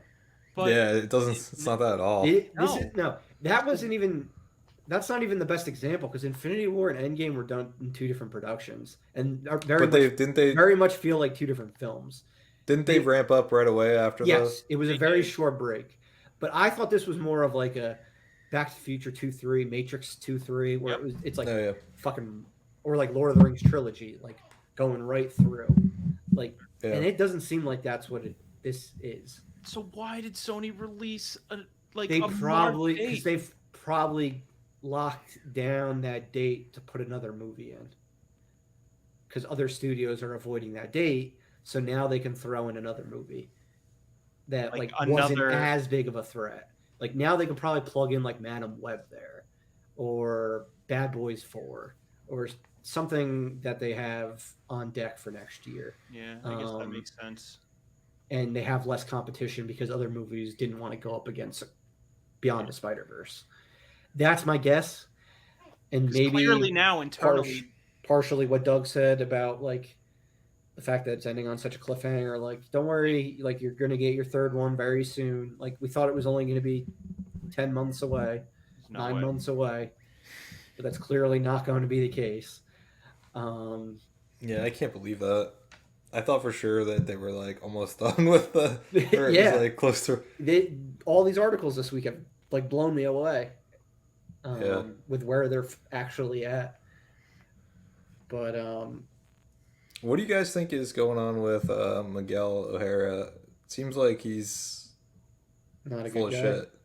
No, yeah, it feels like he's lying. Like everything he's saying is like complete bullshit. I don't know what's going on with him. I don't trust him. He tried to like go like vampire on a guy. Yeah. I thought 2099 was a vampire. Like he had vampire like abilities or something, but I don't know. Like he got bit by. He just seems like a sketchy character. I don't trust him at all. His backstory, I don't know that I trust. He might not know everything. Like he might think he knows. I don't know if he's an outright villain or anything. I think he might just not. He might just not know everything, and he's like overly cautious. And I don't know. What'd you say, Corey? I think he's obsessed with repeating his mistakes. Yeah, again. like where he yes. He's being so controlling that he's basically becoming a villain based on his decisions, on his controlling behavior. So you guys think he's ultimately a good guy? I think he'll be a good guy. I think there's gonna maybe the Spot won't be the ultimate villain. Maybe there'll be something else. I don't see Miguel. They can't introduce something else. I don't think. Yeah, it's either can't introduce another villain. Yeah, it's either going to be the Spot or Miguel O'Hara. I think. Well, then in that respect, I think Miguel is going to end up becoming like a. Because you also have Miles as a villain. I don't think that's going to last very long. I don't even know if that'll even last as a villain to begin with. I think it'll end up being like a mentorship type of thing. Yeah, Miles is definitely gonna like put other Miles on the right track, and they're gonna figure out a way to make sure that Earth 42 is protected. Yeah, maybe Miguel. I don't know if it's gonna happen within fucking 5 minutes though.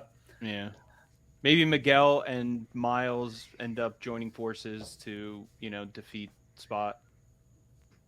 They've got that whole fucking team assembled. Like, I don't know that you need Miguel. I mean, it seems like he's going to be fucking crazy powerful. I don't know. Yeah, I don't know if Miguel's going to... I think Miguel's going to be a headache with them trying to accomplish what they are trying to accomplish. But I don't think he's going to necessarily be like a villain. He'll be more of like an anti-hero, I guess.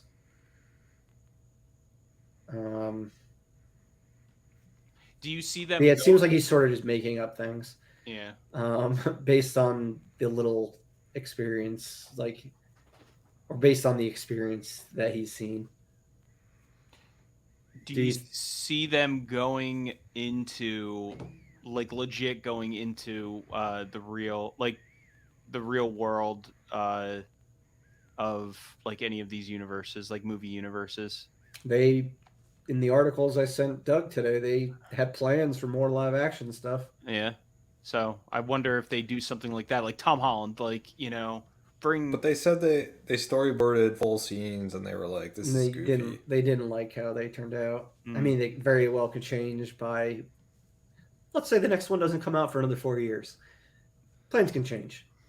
Yeah, I don't want to. I think the amount of they had in there was fine. I really don't want to see like that much more live action. Like I don't want to see that much more either, because the animation is so cool to look at. Like why Rabbit? Why look at a bland live action thing? Like we see live action all the time. We don't see that cool animation all the time. You can, I don't know, bring Tobey Maguire, Andrew Garfield, and Tom Holland as cartoons. Versions. I'd rather see that than see them in live action interacting with cartoons. Chris Pine, Peter Parker, though, was kind of like Tobey Maguire. Was like Tobey Maguire. He does the dance and everything. Which just goes to show variants are similar in many ways. I mean, did you also notice that them explaining the branches was exactly the same as Loki? Mm-hmm. Oh no, I didn't notice that. No, I didn't notice they explained the multiverse like the exact same way Loki did, with it looked very similar visually. Before it broke up very much, like the web expanded significantly. But it starts out kind of looking like a tree with sprouts coming out. And that things are supposed to happen a certain way, and if things get screwed up, then it causes turmoil in the dimension. Yeah. What else we got? We had the reference to No Way Home with Doctor Strange. I wonder if they're changing the name of what Earth is on in the MCU, or if the Spider-Verse 616, right? Is what they 616 is in the MCU. Yeah. But in Spider-Verse, it's Earth 19999 that he references. Doctor Strange and the Nerd don't even talk to me about what they did in regards to the multiverse. Oh, I didn't even catch that. Oh, 616 might be the comic. It's 1999. That's what Miguel says in the movie. He mentions Doctor Strange No Way Home, that happens there. That's neat. And Gwen's like, you sure someone with that name should even be a doctor or something like that? That's funny. So yeah, according to this, MCU is Earth 1999999. As far as the Spider-Verse goes, or just in MCU canon, because MCU canon it had a different number. Did it?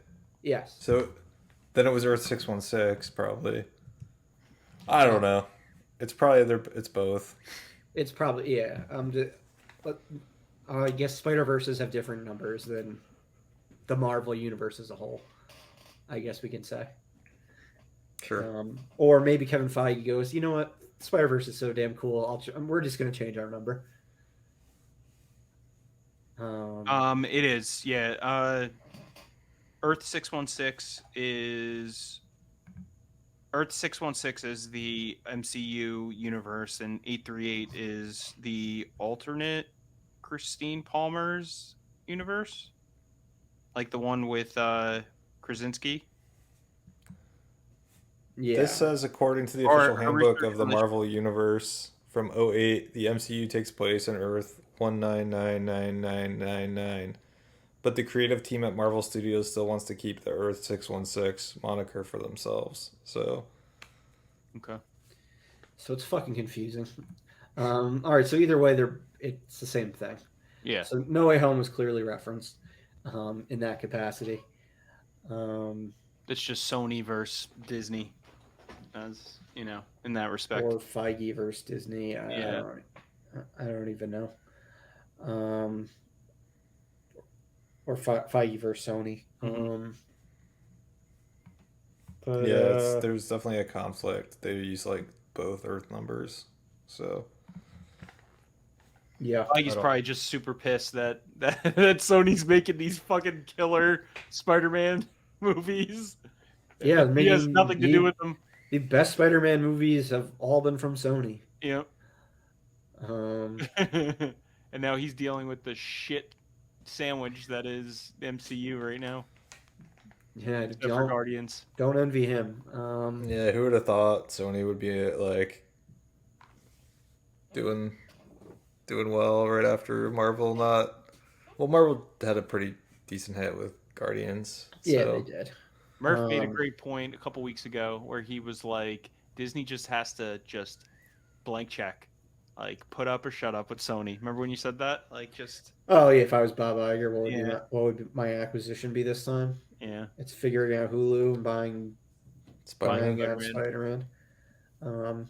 Doesn't matter how much. Fucking you buy it.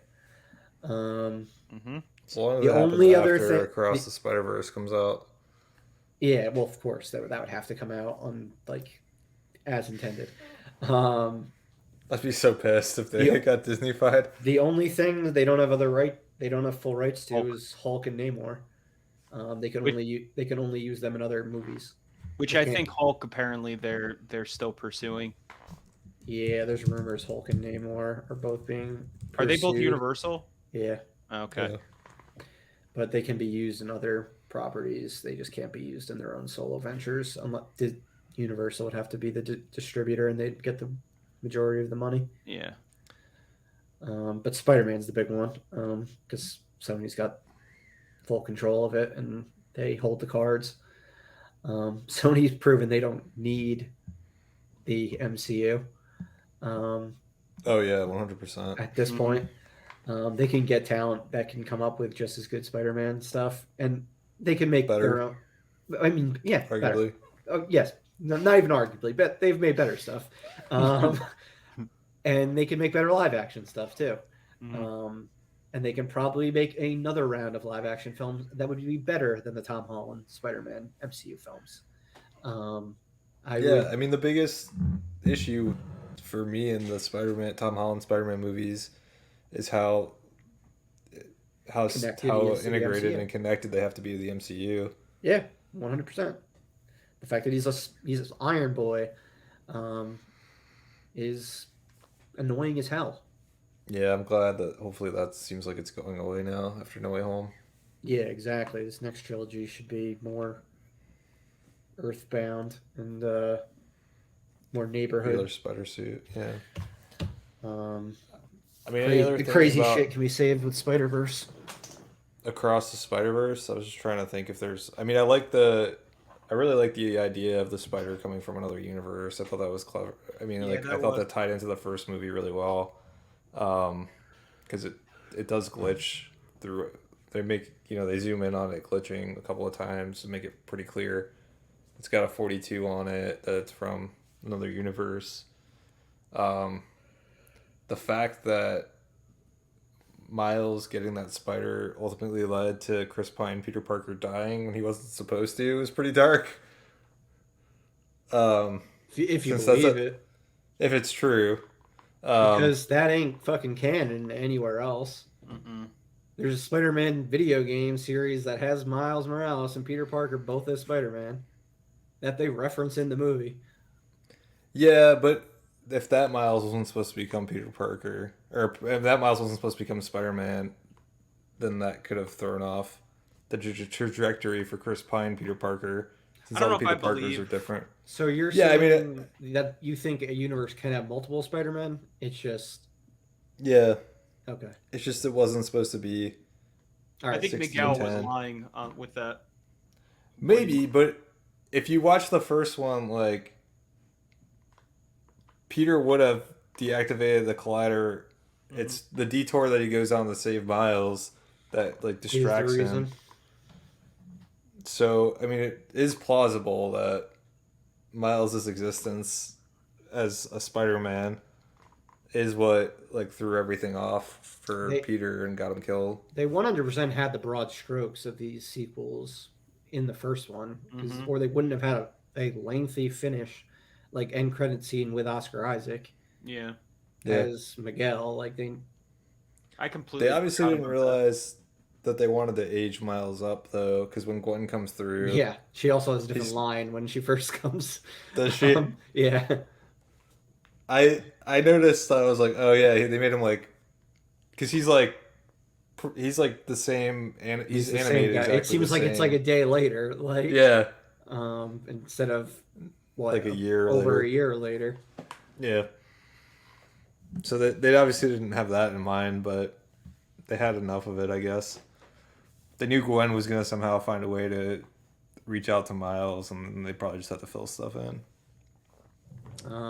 Gwen's world her band being called the Mary Janes, I thought that was pretty cool. Oh, I didn't catch that either. What'd you think of her backstory with Spider-Man, her Peter becoming the Lizard? I thought that was really clever. Yeah, I thought that was clever too, because I think they showed in the first one Peter showed Peter dying, and then like the Lizard, but they make it seem like the Lizard kills him. Mm-hmm. Yeah. So I thought that was an interesting twist that Peter turned himself into the Lizard. Yeah, that is cool, and all because he wanted to be special, like Glenn. Now I need to go back and watch the first one again. I planned on watching it again before seeing it the second time, and just didn't, because I was too busy with Game of Thrones or House of the Dragon. The first one's so quick in comparison. Yeah, I mean this is the longest American animated film ever. Oh, really? Wow. Yeah. Oh, wow. Yeah, it was well over 2 hours, right? It's 140 minutes. Wow. It's one of the longest animated films ever worldwide, but it's the longest in America. That's crazy. That's a part one. I don't think there's anything different. Any other voices? Norma Tacone from Lonely Island. He voiced Vulture. He voiced Green Goblin in the first one. They set up Sinister Six in Earth 42. On the TV screen, you see reference to Sinister Six. Oh, so they might have to be dealing with the Sinister Six also as villains in the next one. They're like Miles and Miles, basically. Yeah, they've referenced a couple in the movie. I forget which ones they specifically reference, but a couple of the villains are referenced for the Sinister Six. I don't remember Green Goblin in the first one. He's killed in the Collider. Oh, that's right. He's because he looks so different. He's like gigantic. Yeah, he doesn't look anything like what the Power Ranger costume that we saw previously in live action or anything. Yeah, I love how they're like very clear that Miles' universe, even from like the first one, isn't our universe, or like anywhere near. Like, there's no Comic-Con. The Doc Ock is like a woman. Oh, generic soda, like the ads and stuff. Even like it's just like it's all the different billboards in the first movie. It made it clear it wasn't really our Earth. Yeah. But close. It has Scorpions, like very different. I remember. Yeah.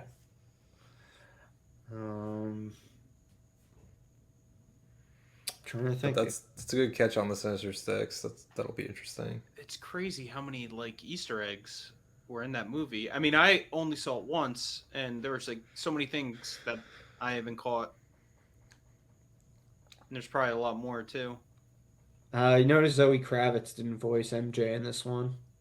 Oh, interesting. But I don't know if the MJ in Peter B. Parker's world is technically a different voice than the MJ in Miles's world. That's a good point. Could be. We don't ever see. Do we ever hear her talk in? I don't think so. See MJ in Peter B. Parker's world? Because we see like his marriage fall apart. Yeah. When he's doing like that flashback, and then the last thing we see of Peter B. Parker, I think, is when he has the flowers and rings the doorbell, and I think she opens the door. Okay. But I don't think she says anything. So let's just assume that they have different voices. Yeah, so they can do that because they seem to be doing different voices across the universes. It said Elizabeth Perkins voiced Aunt May in this universe. Which universe are they referring to? Oh, the Earth 66 one, Earth 65 one, Gwen's world. Elizabeth Perkins voices Aunt May. Not Did we get it? Lily Tomlin. Did we get an Aunt May in her world? She has one line where she talks about no politics at the table, or no Spider-Man talk at the table. And when they're showing like her being with Peter, and Peter's still alive. She's like, "Thanks, May." That's the one. Okay, that makes sense though. That's a different universe because I was wondering, like, different universes. It seems like have different voices, which would make sense because Peter B. Parker is a different. Obviously, Jake Johnson versus Peter Parker, and Miles's world is Chris Pine, and then Jack Quaid is. Oh yeah, the Peter Parker is Gwen Stacy's world. In Gwen's world. So he goes from hating superheroes to being one, or wanting to become one. Well, he also wanted to become one, kind of, in The Boys, also. Mm-hmm. He didn't really have a ton of dialogue. No, Jack Quaid. He didn't. I heard the who's the guy that they built this movie around? Metroid something? Yeah, Metro Metro Boomin. Yeah. So he's got a line, I think, in this movie. What, he did the score? He didn't do the score. I think like a lot of his music is featured. Oh, okay. Kind of like Post Malone had Sunflower. Mm-hmm. And Post Malone's line in the first one made it repeat again across with I think it's a Banksy. Oh, thanks. Oh yeah. Eric said he did the soundtrack for the movie, not the score. Okay. Did you catch Spider-Man Noir talk at all?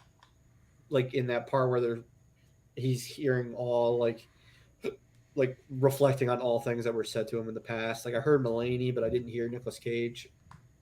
He's listed as someone who like through archival audio recordings, but I didn't hear him in either time.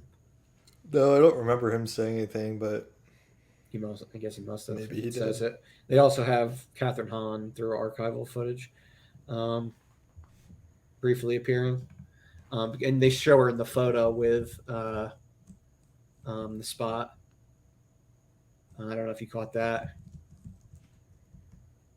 No, not really. No, I didn't catch that. Yeah, back before he turns into the Spot, it shows. That makes sense because it shows him with her. Co-workers. Yeah, they work together. But no, what the darker tone? I dug it. Yeah, I didn't think it was too dark or anything. Mm-mm. No, not at all. I expected it to be darker, actually, based on like how dark people said this one was. Yeah, like I didn't think it was like too dark at all. The story was a lot more. It was a little more. It was a little. I'd say it was more mature than dark. Yeah. The story was a lot more varied. Like it had a lot of layers to it. A lot more than the first one, which I thought was cool. Pacing was fantastic for how bloated that movie was. Like, holy crap, that was impressive. Are you going to see it again in theaters, Doug?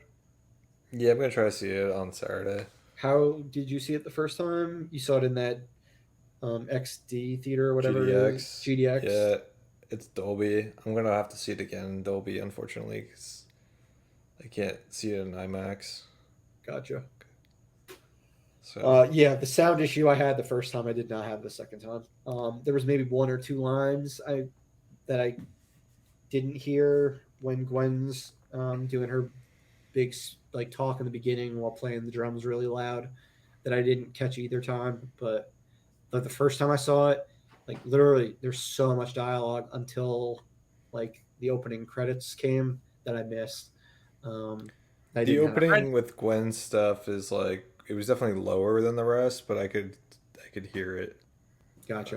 I read something that Sony is like going to be sending out like a remixed audio, like maybe files. Okay. I mean, I sent you that photo that that Phil Lord or Chris Miller, they were sending out stickers to theaters. Like, I'm a cool projectionist. I turn the volume up all the way. Yeah. For Across the Spider-Verse. Because that's like my only nitpick about the movie was the volume. Yeah, I heard that they're going to be pushing out some an update because most movie theaters are just files at this point. They don't have. Oh yeah, I mean the movies end and you're seeing a Windows 95 fucking screen with like a start button on the bottom corner. Mm-hmm.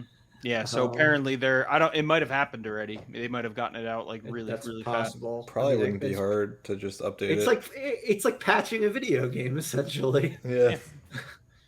I read that. Especially if you're just getting the movie done 10 days before release. Yeah. Yeah. IMAX maybe wasn't Dolby a problem at all. Sounds different. Okay.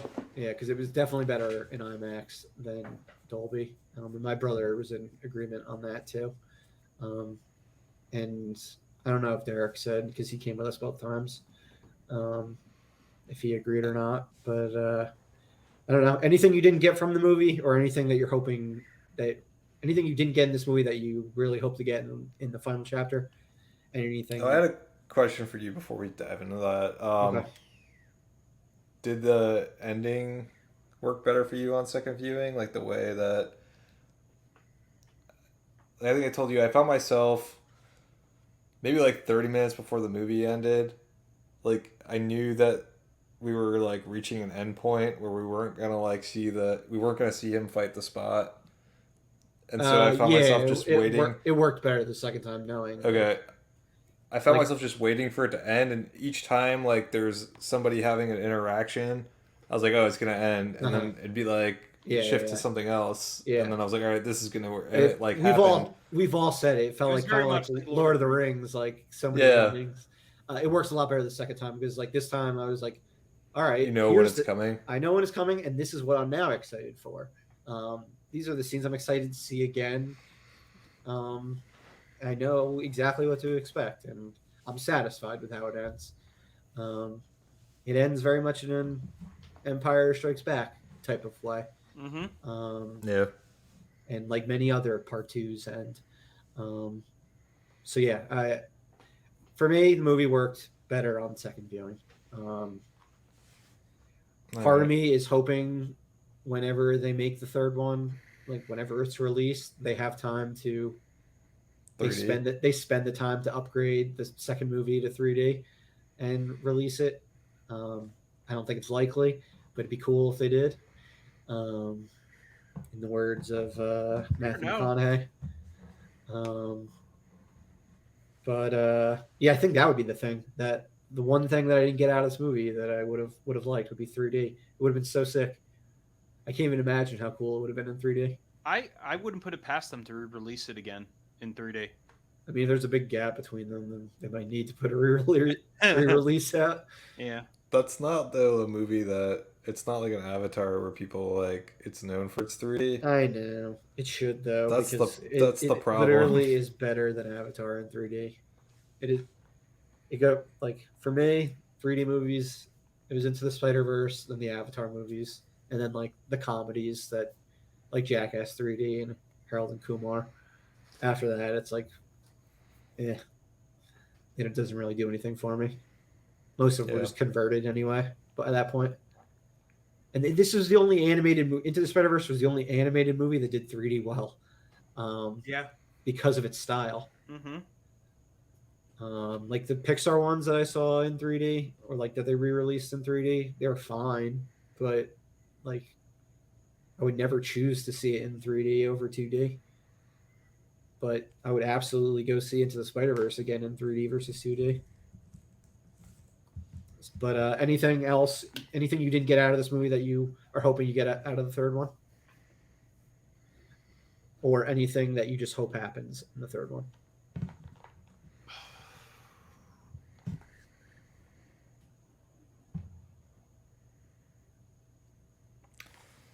Yeah, I don't know. Yeah, I mean that's a tough one. I mean, obviously, I would have loved more like Peter B. Parker is like right under Miles for me as favorite character, and Gwen. So like it's the three of them. Yeah. So I would have loved more Peter B. Parker, although they gave us probably as much as they could with the story they had. Mm-hmm. But like I'm really excited for the next movie that they set up, like the old team getting back together with the new team, with the fun characters, the new characters they introduced. So the old and the new coming together, I think will be good. So I'm really excited for that. You kind of got me like thinking now about, I never thought that they could try to bring Chris Pine's Spider-Man back. Yeah. So now I'm kind of contemplating like whether or not that's in the cards, actual like possibility that they like undo that. I don't know how I would feel about that because his death is such like a big moment and a powerful moment in the first one. Yeah. So I don't know. I don't love undoing powerful moments. It would have to be done well. Yeah. I mean, I struggle with what they're gonna do. Like, are they just gonna close the Spider-Verse off? Like, I have no idea where this movie's going, but which is pretty cool. Yeah. Because I've thought about like they could just close off the Spider-Verse or get rid of like merge all the verses, but you can't merge them all together. I don't think they do that. I don't think they do that. But they're also talking about spin-offs, so like unless the spin-offs take place prior to Beyond the Spider-Verse. Well, there's no way they can't merge it together, but maybe they could just like close off the worlds so you can't travel among worlds anymore. I have no idea where they're going. Or maybe I don't want them to be only certain people. I don't want them to be fucking apart from each other. I love these guys that they're all like I don't want Miles not to be able to see Gwen and Peter B. Parker again. I'd be sad if that's how it ultimately ends. Maybe it's more controlled. Though they have those bracelets now that they do have the bracelets. They've got fast passes. Yeah. But those are like the Miles, or not the Miles, the Miguel, like Miguel. Shitty Spider-Man's technology. Well, I mean, his shitty technology still does some pretty cool stuff. Give the guy some credit. Which I didn't realize until I read it, and I guess I need to go back and watch it. I didn't realize that Hobby like just uses like the spare parts that he picks up in order to build another bracelet. To make their own bracelet, yeah. I just thought that was like he just somehow got his bracelet to go on. I didn't realize he like built one. No, you can see, him picking. It's makeshift. Yeah, you see him picking up parts like throughout. Yeah, I know they like call it out. Like, what are you doing? Like, So I'll have to go back. There's definitely stuff I missed. But yeah, I think I'm most excited just for the old team to get back together. I want Gwen and Miles to get together. Yeah. I mean, they've been. I want them to prove that Gwen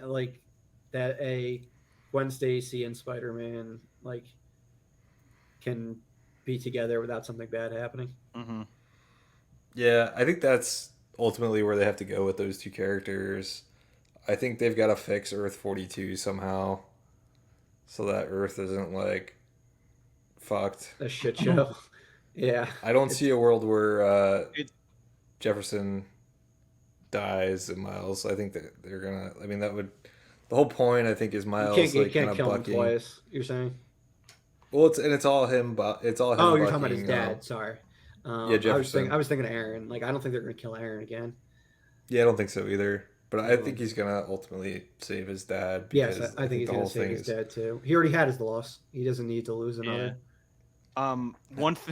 One thing I was thinking about during the movie, I completely forgot to mention this after, but that going to Earth 42 was such a callback to Back to the Future Part 2 when Marty goes to the right before you said that. Yep, I got that. That popped right into my head also.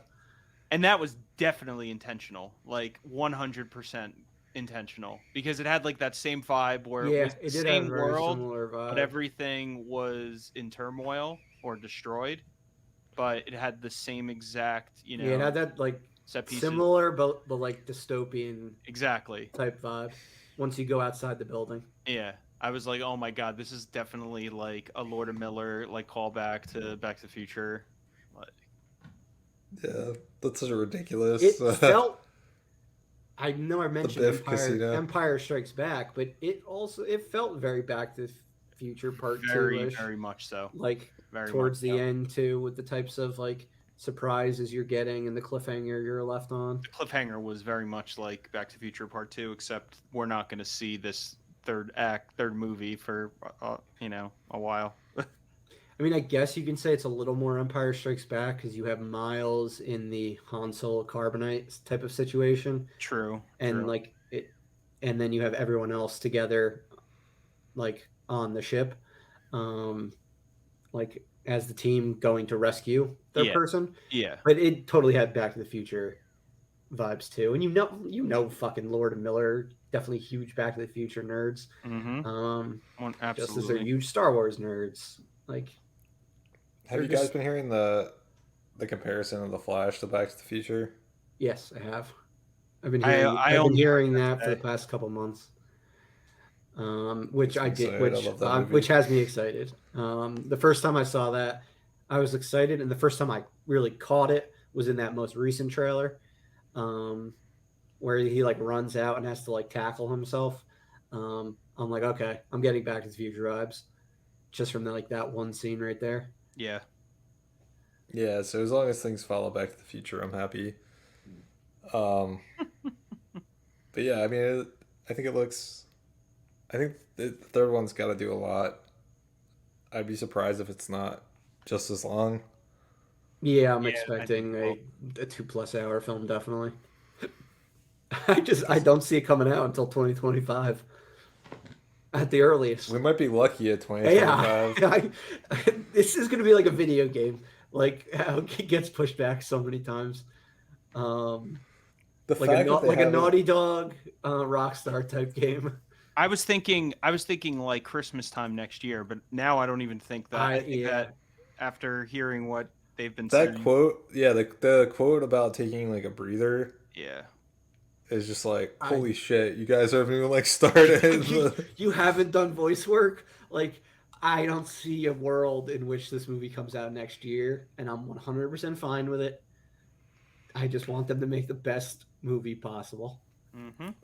Well, if they haven't finished writing it, I mean, there's a writer's strike. No, not writing it. A voice doing the voice. Yeah, work. I think it's. I don't know. Maybe you're right. They might not even finish. They probably didn't finish writing it. Yeah, maybe. They're probably. It sounded like they're probably in a strike right now. Still open to ideas, and yeah, maybe the breather was. Shit. Yeah, you're right. I didn't think about that. They're definitely affected by it. Totally. Yeah, because they're writers. Absolutely. Directors are writers, and they're changing things on the fly while they're like animating this movie. Mm-hmm. I mean, they rewrote. I imagine a lot of the assets they're going to be able to reuse. They probably built this movie purposefully to an do extent, that. Yeah, for sure. And maybe parts of it are like they're in production to an extent, but knowing that they have not recorded any voice work, this movie is definitely not coming out. At least for the co-lead. All I know is about Haley Steinfeld, but I'm assuming she's speaking for the entire cast. Yeah, if that's the case, there's no way it comes out next year. I just don't see it. I don't see it. Which is fine. I mean, there's been so much fucking Spider-Man content. I ran the numbers with you yesterday. The amount of great stuff we've gotten since 2016 is nuts. Civil War in 2016, Infinity War, Homecoming in 2017, Infinity War, and Spider-Man 2018 video game, and Into the Spider-Verse in 2018, Avengers Endgame and Far From Home in 2019, Miles Morales in 2020, Far From Home No Way Home in 2021, and Across the Spider-Verse and Spider-Man 2 in 2023. Yeah, 2023. The only year we didn't get anything was 2022 because we got into the Far From Home the very end of December. And the Venom movies also we're getting other stuff from Sony, so it's like they could take a year off. I know Tom Holland, we're not getting any, like, at least another 2-3 years, another Tom Holland movie. He said he's taking a year off. He's taking a year off acting, and they haven't written the script yet, so it's gonna be a while before we get the next Tom Holland movie. But we got the Spider-Man 2 video game coming up soon, which is gonna be fucking awesome at the end of this year. We got a lot of good stuff coming to the Spider-Man train, the Spider-Verse, in the years to come. So it's a good time to be a Spider-Man fan. And I'm glad, Doug, especially for you, the fact that the first one was like one of your fucking favorite movies of all time.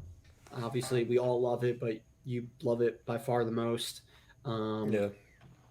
Very happy that you enjoyed it as much as you did.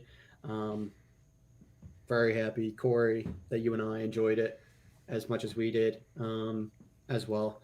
And that it seems like they're making potentially the definitive comic book trilogy. Yeah. Who would have thought, if you went back to 2018, that a Sony animated Spider-Man movie would be this fucking great? It's going to win Best Animated Feature, guaranteed, this year at the Oscars. It's going to be 2 for 2. Yep. It probably will be the first one to go 3 for 3 in a animated series. So I can see it. I got nothing else to say.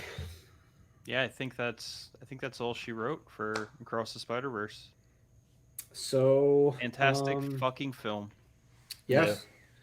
Pretty good. Can't wait to see it again. With the amount of Easter eggs that are supposedly in the film, we are going to be talking about it for a very long time. I do want to see it again too. That was another thing I wanted to mention. I don't know if it'll actually happen in theaters, but I would like to see it one more time. We did mention the Steelbook, Doug. You did mention that. You can order it It's sold out currently on Best Buy, but it'll come up again. Unfortunately, the art does not match the character art of certain characters.